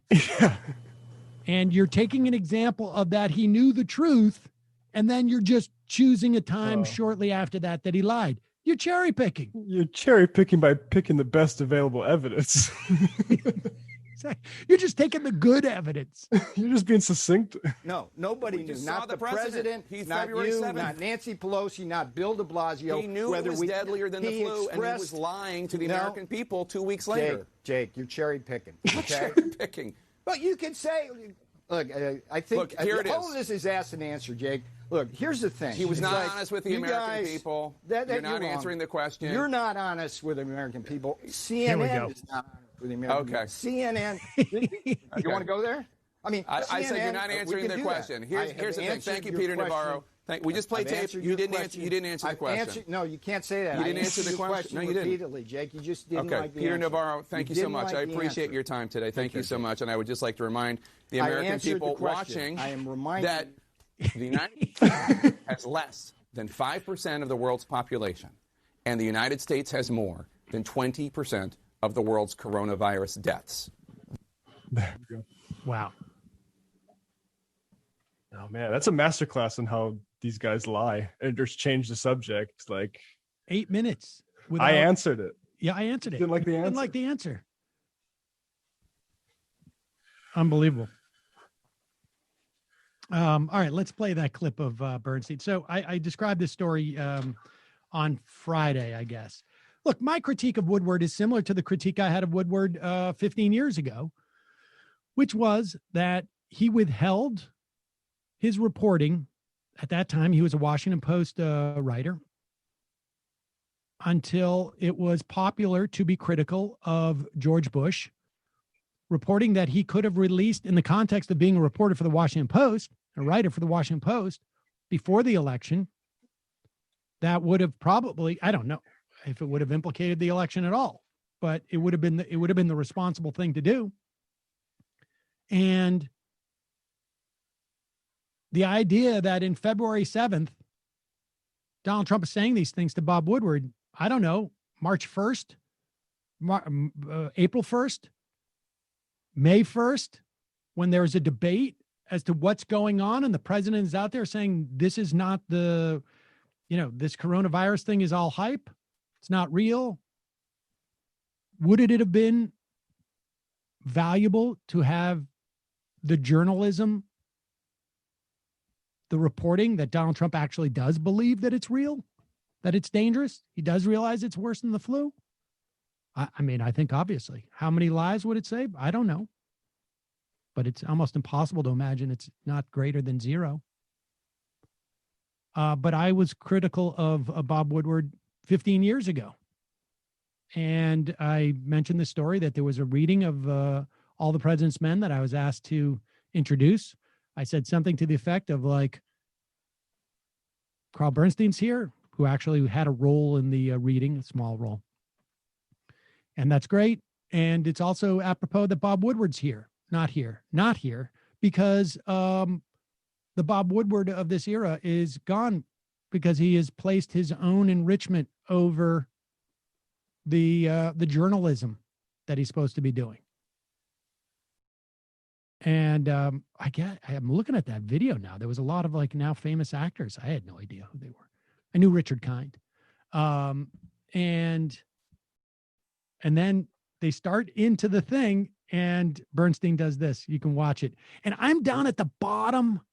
I am sitting down at the bottom, like where the number 144 is on this video clip. You can't see me, but the camera was right behind me, basically. All right, so this is when they all come on stage to do the reading. The escort committee comes down the central aisle, approaching the podium, greets members of his cabinet and those who are waiting to be confirmed as members of his cabinet. A lot of famous actors. He shakes hands with the speaker, Carl Albert. Happy president, smiling. Ladies and gentlemen, President Nixon will, in a moment, address the conference. All the President's Men, screenplay by William Goldman, based on the book by Carl Bernstein and Bob Woodward, prepared for the stage reading by David Marshall Grant. Typewriter keys bang out, June 17th, 1972. Interior, Washington Post offices, morning. Harry, all right, I've already got something for them. Couple of sleeping in bed. This is Richard Kind speaking. Goes through their bed, comes out the other side. And before we resume, I'm going to take vigorous exception to what was said tonight about my colleague, Bob Woodward. He is a great reporter. He remains a great reporter.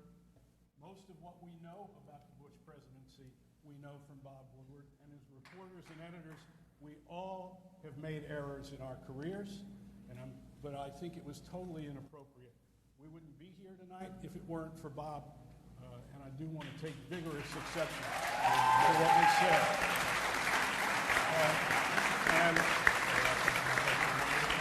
And I suggest everybody wait for his upcoming book. Yeah, you got to wait for his upcoming book, of course, because he couldn't tell us that stuff as a journalist. I mean, yeah, it was an error, and Carl Bernstein didn't like me pointing that out there. It was uncomfortable, I will say. It was uncomfortable sitting there, but I don't know. What are you going to do? Well, I think that was well done. Thank you. They didn't have me on there. Apparently, like they're not going to videotape the intro. I don't think the people who invited me, I don't think I had too much of a problem. And it wasn't like a secret. It wasn't like I've been hiding my disdain for Woodward at that point. Yeah, they just thought you wouldn't bring it up in front of. No, Bernstein. I think they knew. They asked me to introduce it, and I said, I got to tell you, I'm gonna, I talked. It wasn't the only thing I said, but that was the way that I wrapped that up. Here is this is from Matt's home state. Matt, do you want to talk about this? Yeah, so this is a councilwoman in Minot, North Dakota, which is basically an Air Force town in the sort of north central part of the state. And basically, the city hall put up a pride flag. They've been cycling through different types of flags, to celebrate different types of representation. And it's caused problems in Minot to the point of City Hall said we needed extra security. And so we joined a council wait a second, meeting. I just want to be clear. This is this took place when? In 1992, in 1985? When was this? No, this is recently. I don't have the exact date, but I think in the last week in Minot. So yeah, this is what Minot currently the LGBT community is going through there. So and Councilwoman Carrie Evans gives a good response to a sort of homophobe that's challenging her in the council. Here it is. 1 second. Okay. Sorry.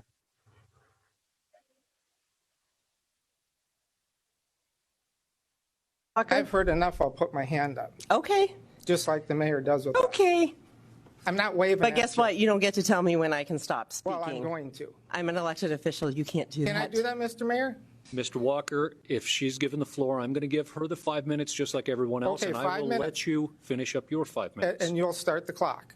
Clock is running as Please, soon as... please I don't go need ahead. 5 minutes. Please go ahead. So, Mr. Walker, if you're not aware, and I think a lot of people in this room are not aware and have come here just because this is a gay issue, I am proudly the first openly elected lesbian in North Dakota. So that is why I'm not paying any heed to your crap. We the people, I'm the people. I live in Minot. I have a taxpayer. I am a person. I get to see myself represented on that flagpole just as much as the people who got the Juneteenth flag last month, as much as the POW MIAs will get later this month. Every single person is entitled to see themselves represented. We are not some group of people who live in San Francisco or Seattle. We are here. We are your elected officials. We are your brothers. We are your sisters. And don't tell me you're not hatred and anger. That's all I feel. I've had to listen to it for days now, as is the mayor and many of my colleagues. It is unacceptable. This city is big enough for all of us. Me having a flag flying doesn't take away anything from your rights and freedoms. But you know what it does for me? It shows me I live in a city that appreciates and embraces me and the people of my community, and that I can live here and feel safe. That's what it does. I'm sorry it doesn't make you feel comfortable, but we're here, we're queer, and we're not going away. Thank you. Thank you for exposing yourself and your anger. Oh my God. I love the reaction of the people behind him. Watch when he Going away. Thank you. Thank you for exposing yourself and your anger. Oh my God. Oh my God. You're angry that I'm telling you shouldn't be here. Yeah. You're mad that you feel You're so under you're threat. hysterical that we're going to come out here. That is just, wow. But I mean, I guess, it's progress, or are we still, I don't know. That is that not the dynamic of the country at this point? Yeah. Some old white guy is, I want to deny your existence here. It's disgusting to me. Oh, look how angry you are. Yeah, the trigger Look how upset thing you are. really, that is just this new generation of reactionaries discovering timeless sort of reaction.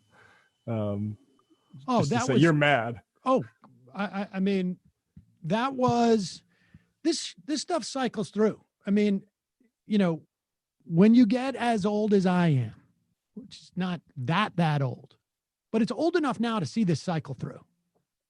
The whole thing, like in the early aughts, was like, look at how angry you are. The left is so angry. That, I mean, and maybe it comes back, or maybe there's that guy who would listen to a lot of Limbaugh back in the day. Yeah. But that's almost certainly.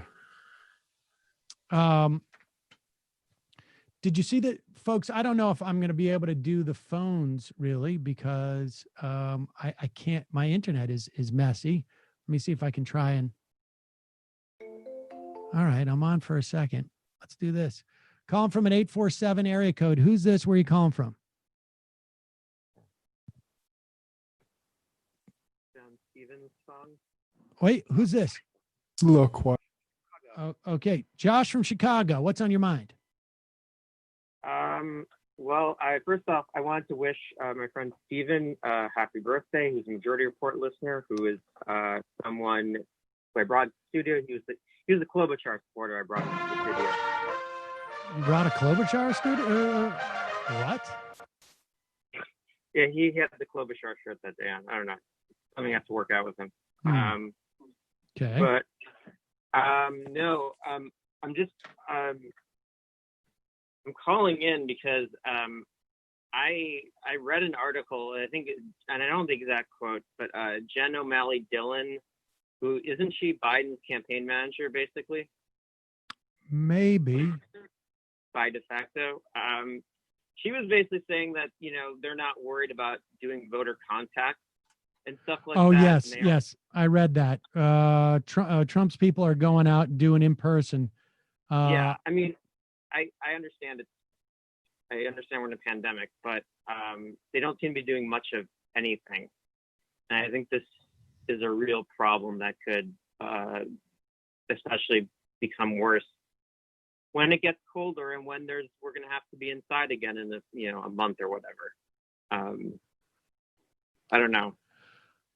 It's hard to understand what the logic is here. Like, what is the cost of doing so at this point? The only thing that I have heard is that there is data to suggest that, like, phone and internet connection, touching people by phone is just as effective. That there is and I get worried about this a little bit, that there is, some theory out there that social media contact is just as effective as in-person contact. Maybe it is. I don't know. But it scares me. It scares me. Their failure to reach out to the Latino community and the Hispanic community more broadly is also, I think, problematic. And we're seeing that in Florida to some extent. They are doing much better with seniors, but they're dropping the ball when it comes to Latino and Hispanic communities. And, I don't know. I think there's probably less hesitation to vote for Biden than there was in terms of Clinton. But yeah, I'm worried. I'm worried about that. Yeah, I mean, especially with the Latino vote you mentioned, a lot of the Rust Belt states have large enough Latino populations that if they were to bank those votes, they could win like Iowa, for example. They could win Wisconsin. Like these aren't, I mean, we don't think of them as typical. We don't think of it like we think of Nevada, which is also a state that's very worrying if they don't do better with Latinos. But like there's votes that can be had that it doesn't seem like they're even making an effort, and it's very scary. Yep. Yeah, it's scary. I mean, I agree with you, Josh. I agree with you. But, you know, I think, again, I tell people who are, you know, not super psyched to go and work on behalf of Biden. I gotta, you know, contend that I'm volunteer for Rashida Tlaib. Exactly. Go out, volunteer for someone who is running locally, a politician that you like. You will drive votes out. Yep. I mean, Rashida's not in a swing district, but if she gets 10,000 more people to go and vote for her, they're going to vote all the way probably down the ticket, and she's awesome. So, yeah, we should help her get turnout. Appreciate the call, Josh. Hope you're well. Nomi just sent me this. She's not going to be here tomorrow, but did you see this, Matt? Pull that second tweet that I sent you on the IM. I got bumped off the phone. Oh, yeah. Again. Okay. I think I did. Yep, I got bumped off the phone. Folks, I can't take any more calls today. Apologies. Well, I'm getting I'm working on trying to get this fixed, but there is some problem with my connection to the phones, and it only happens here. Don't know what it is, but I'll try it again tomorrow. All right, pull up this thing. Nomi just sent this.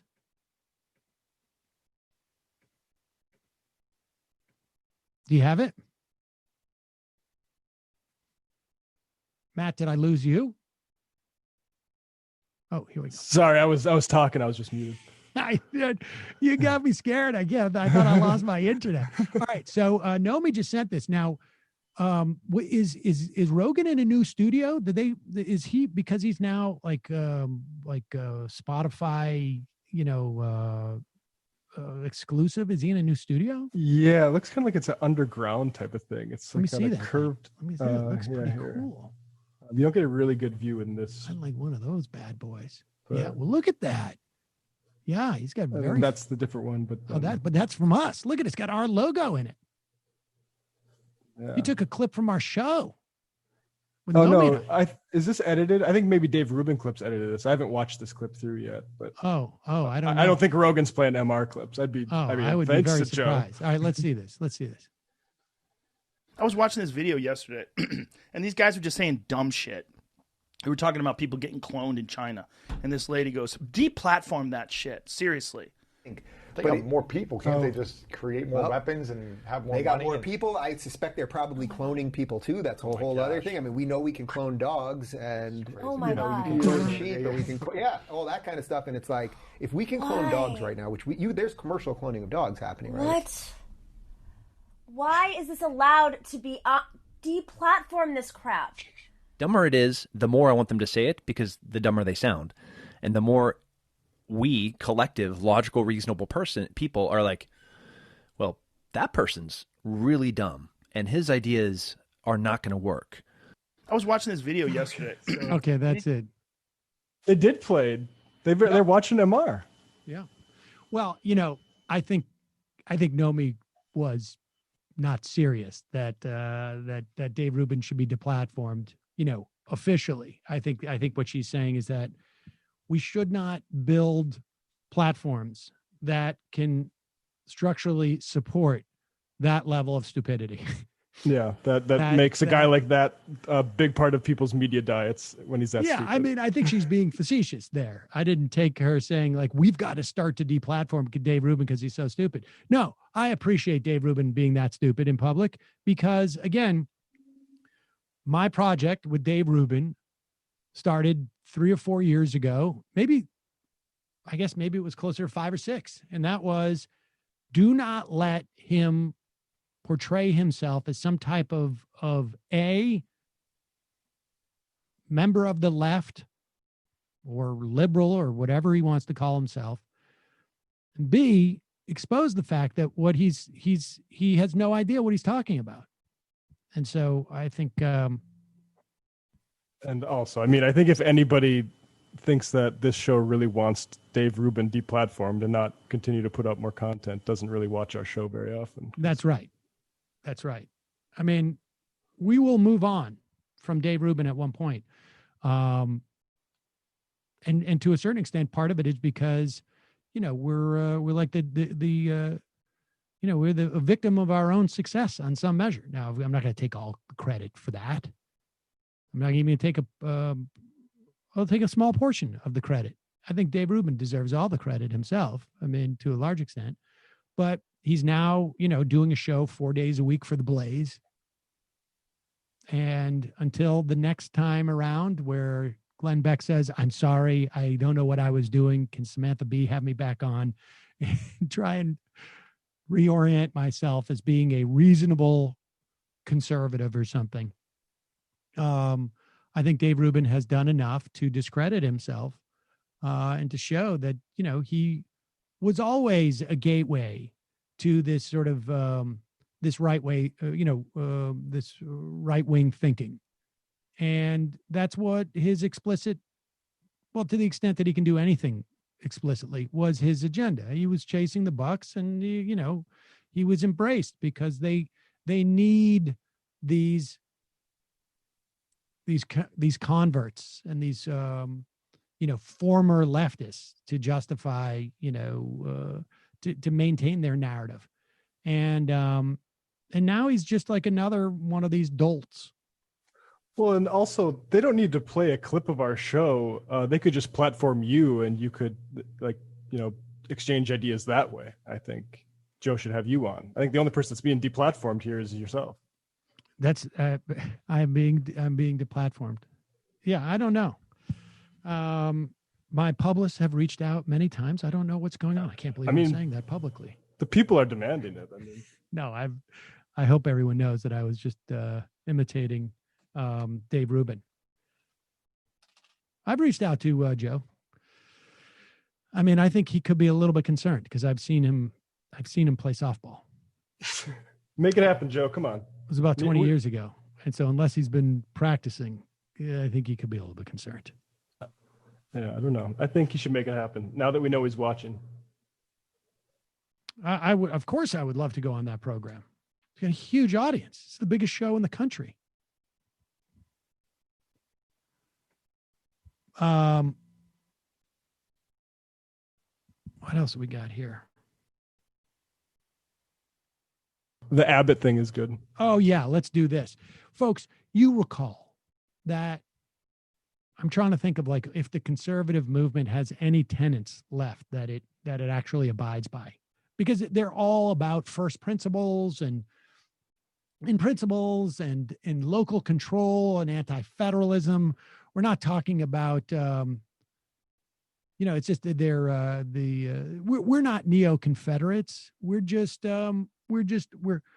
against, the bigness. That's where you get this corruption. We're libertarian in our perspective.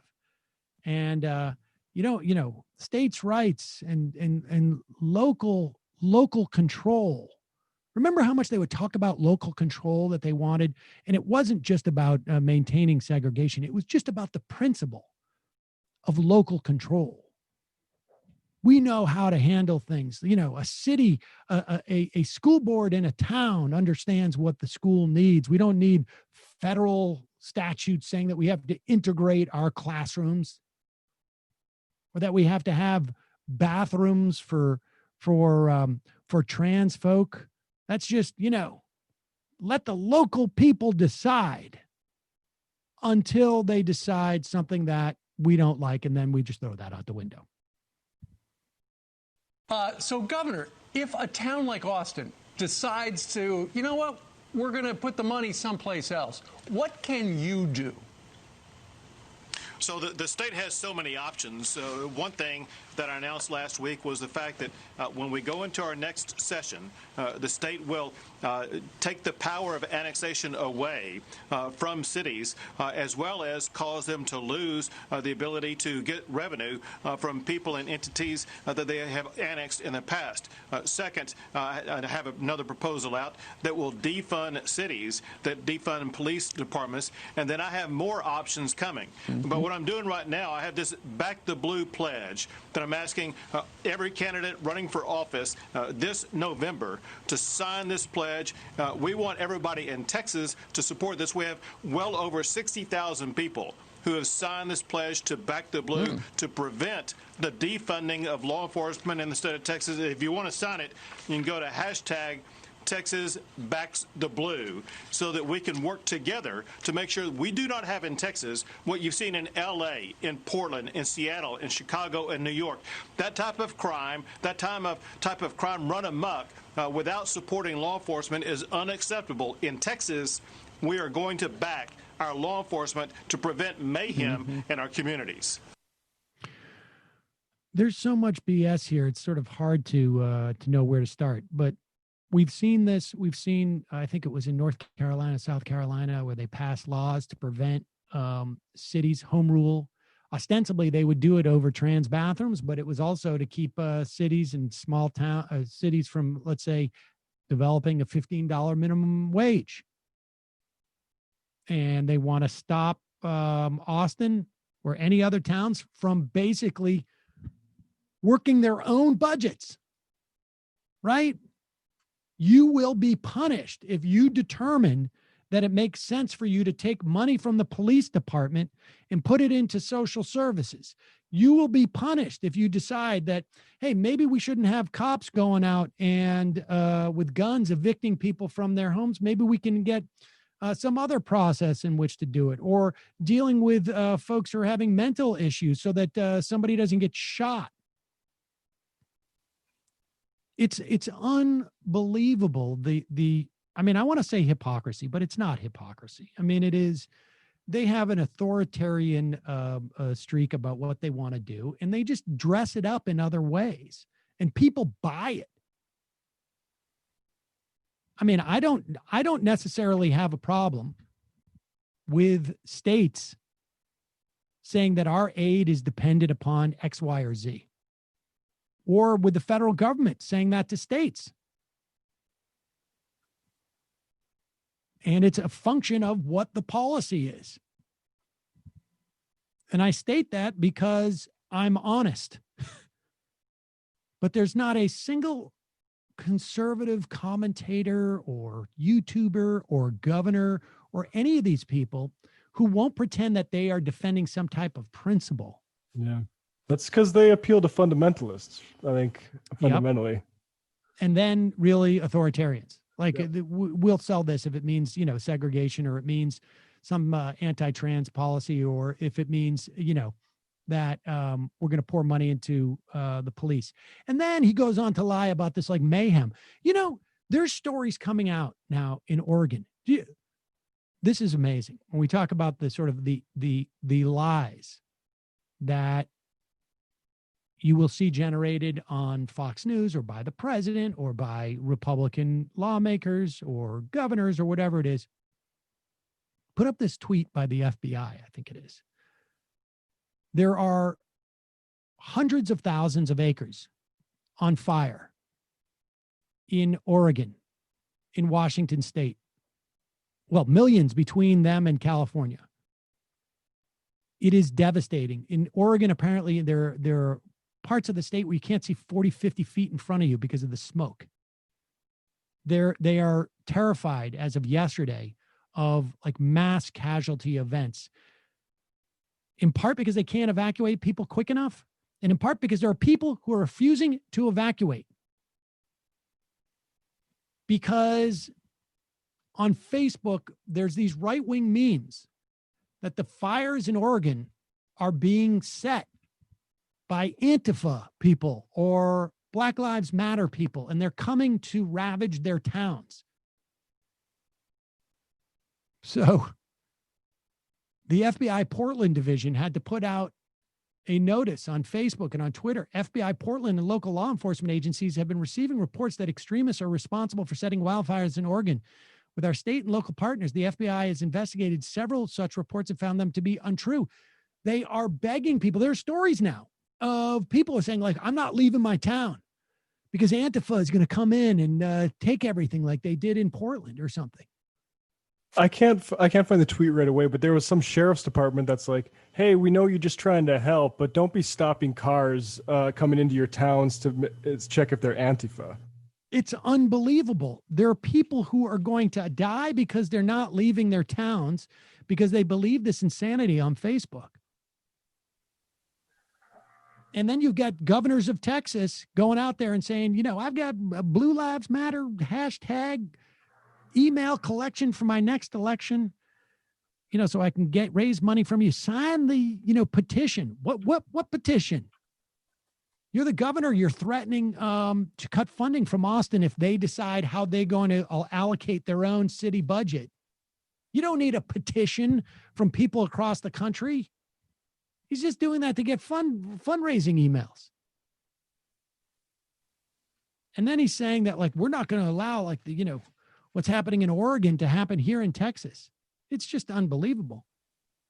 The level of disinformation that flows through this country. I mean, people can argue with my opinion about what is the best policies. But there was a piece, I think it was in The Economist, about interviewing some, I think they were in Ohio or Wisconsin or Michigan, construction workers about the election. Some guy said, I'm going to vote for Donald Trump. First of all, he's fixed health care.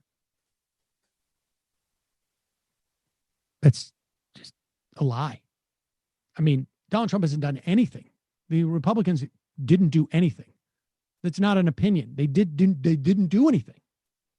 The only thing that they're doing is they are challenging the entire Affordable Care Act. So to the extent that they haven't done it yet, but they are threatening all the pre-existing conditions and all this.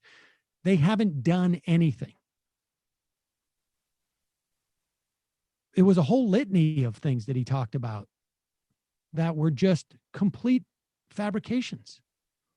He believes them. Now, it's quite possible that he's making more money in construction than he was, and that somehow this has tainted his perspective on all these other disparate issues. But the reality is that there are people who are just unreachable. And they are living in a completely different universe in terms of understanding what's going on in the country. Or this guy doesn't really care about those things and he just knows he likes Trump, and so he's just going to say this to justify why he's voting for Trump. Or maybe there's other reasons why he's voting for Trump that he doesn't feel comfortable expressing. Maybe it's some combination of those. But we have seen just a barrage of just out and out lying by the Republicans. And I still think the press does this poorly in terms of like holding them to account. They're better when it comes to Trump, but I think it's just giving them an opportunity to sort of pivot if Trump loses. And they can actually go back and pretend that the Republicans aren't disingenuous. Can you imagine what the scandal would be if there was a Democratic governor who wrote something to the effect of the opposite of like liberal men have trouble growing balls or something like Ted Cruz did? Yeah, like that would be, it was like a 3-week scandal during the Obama administration because he wore a tan suit, for God's sakes. Yeah. Can you imagine if Obama was like, yeah, we sent some marshals in there, took care of it real quick. Yeah, we shot the guy. Just got him. The freak out. I mean, we should be definitely freak out about Trump. Yeah, I mean, it's almost unimaginable. All right, well, let's do a couple of IMs, then we got to get out of here. Sorry about the technical issues today, folks. We're working on it. James in Jersey, if Jimmy Dore is going to talk smack about you like he did this weekend, would you rather use your name or continue to be cowardly? I'm not sure I care. Wait, I think that's the one I just sent you, Matt. See, pull that up. Should we watch this now? Let's see here. Yeah, I can find it.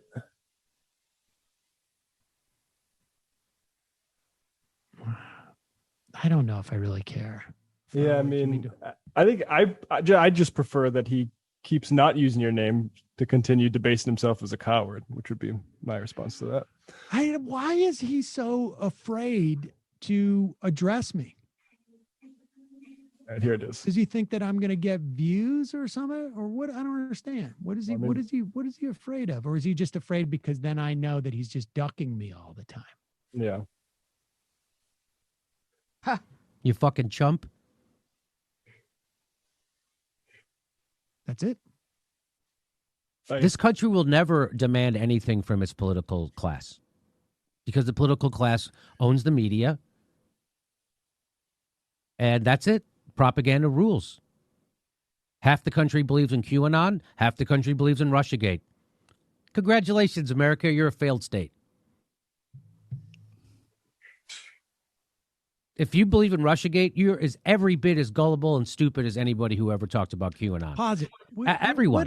What is Russiagate? Like, what is that? Is it believing that Russia tried to interfere with our election? How is that even possibly deniable at this point? I'm not saying that they actually changed the outcome of it. But how is it deniable? In any fashion, there has been no one with any amount of credibility at all has said that they didn't, like both the Trump and Obama administrations said that they attempted to interfere. They've also said that China has attempted to interfere and Iran has. And I know for a fact that it wasn't just in terms of they've tried to interfere in times of supporting Donald Trump. I know for a fact that there were foreign countries that attempted to break into emails of candidates in the primary, too, the Democratic primary, this time around. These are facts. What is the Russiagate thing that Trump is it, what are they talking about? I don't think half the country believes that Trump is some type of Manchurian candidate. There's a lot of people who think that he has business, things that he's just out for himself in terms of graft. But all right, but continue. I'm just curious when he says Russiagate all the time. Every bit as gullible and stupid as anybody who ever talked about QAnon. Everyone. I couldn't work for a news organization that was talking about QAnon every fucking day, just like I couldn't work for a news organization that was Russiagating every fucking day. And no shame or apologies to come, ever, about it. Never. No shame, none. I am destructive to America, and who gives a fuck? Not only am I destructive to America, but to the left.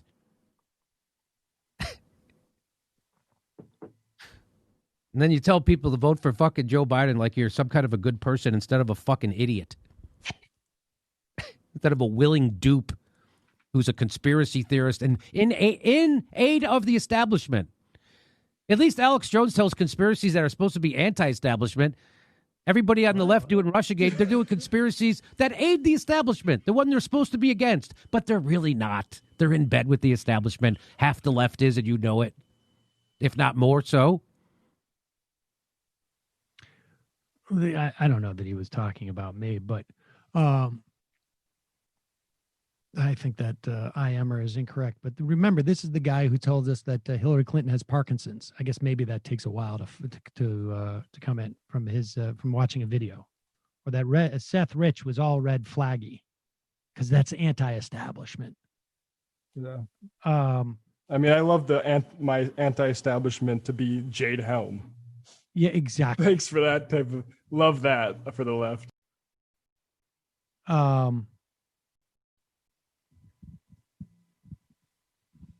It's the amount of mileage that he gets out of this is pretty impressive, I think. But I would be happy to debate any of that. I mean, I don't know what there is to debate there with him. the idea that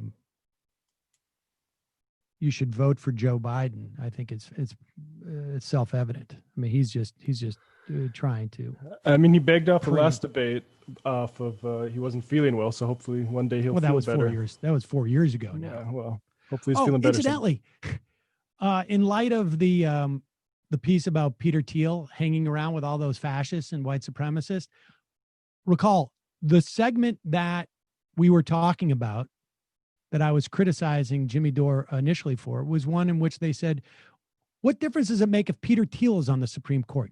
I mean, talk about just doing damage to the body politic. Yeah. If you're going to sit there and espouse these opinions that are so, I mean, I know he likes to say he's just a jack-off comedian, but, you got to take responsibility for what you put out there. And I don't remember him apologizing about any of that, about his stupid comments about like Democrats can, filibuster, or that the idea that Mitch McConnell would get rid of the filibuster in the Senate for judicial appointments is equivalent to the moon falling in Lake Michigan. Hey, if we get Trump, we might get Elizabeth Warren 4 years later. What's he saying about Elizabeth Warren right now? Exactly. Now that he's brushed up on her a little bit. Exactly. In his unbelievable. Just moronic. Absolutely moronic. But whatever. Tim Pulitzer, reflecting back on my days as a listener of Joe Rogan, it is absolutely amazing to see how many of his guests become major figures in enabling the fascist right-wing culture war obsessed movement that we see today. I dug through his guest list and it's absolutely incredible. Here are some of the names that have appeared there. Andy, how do you pronounce that guy's name? No.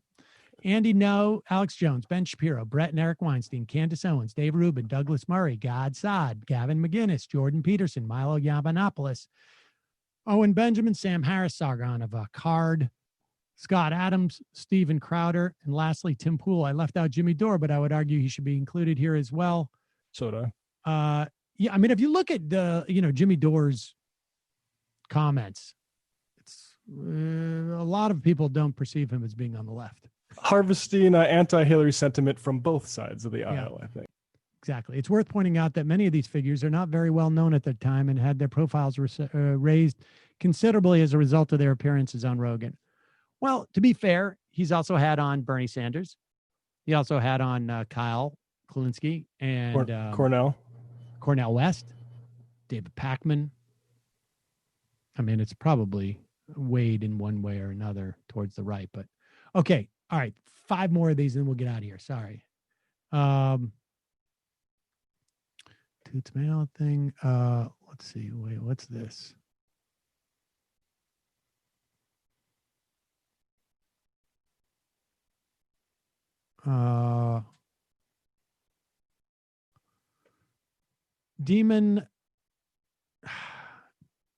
Demos then Dennis cries. I don't know what that is.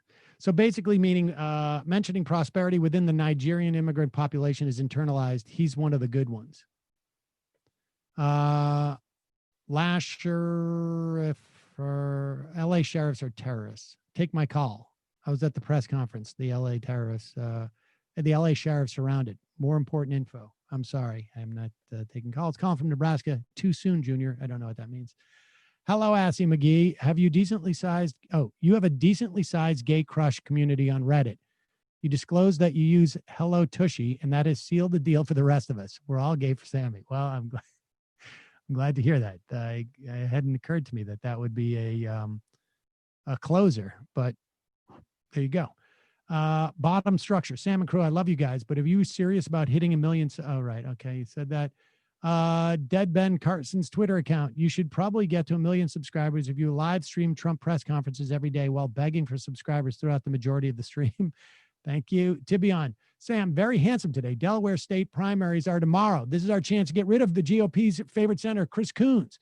I know I don't have to tell you how important it is. Please tell my fellow listeners to vote for Jessica Skurain for the Senate tomorrow, the 15th. Oh my gosh. Yeah, it's called Coons, Connecticut Pelosi. Do it. And the final I am of the day, science doesn't care about your feelings. Fox assumes their base is so uneducated they don't know what science people are actually called. Trump said it first. All right, folks, see you tomorrow.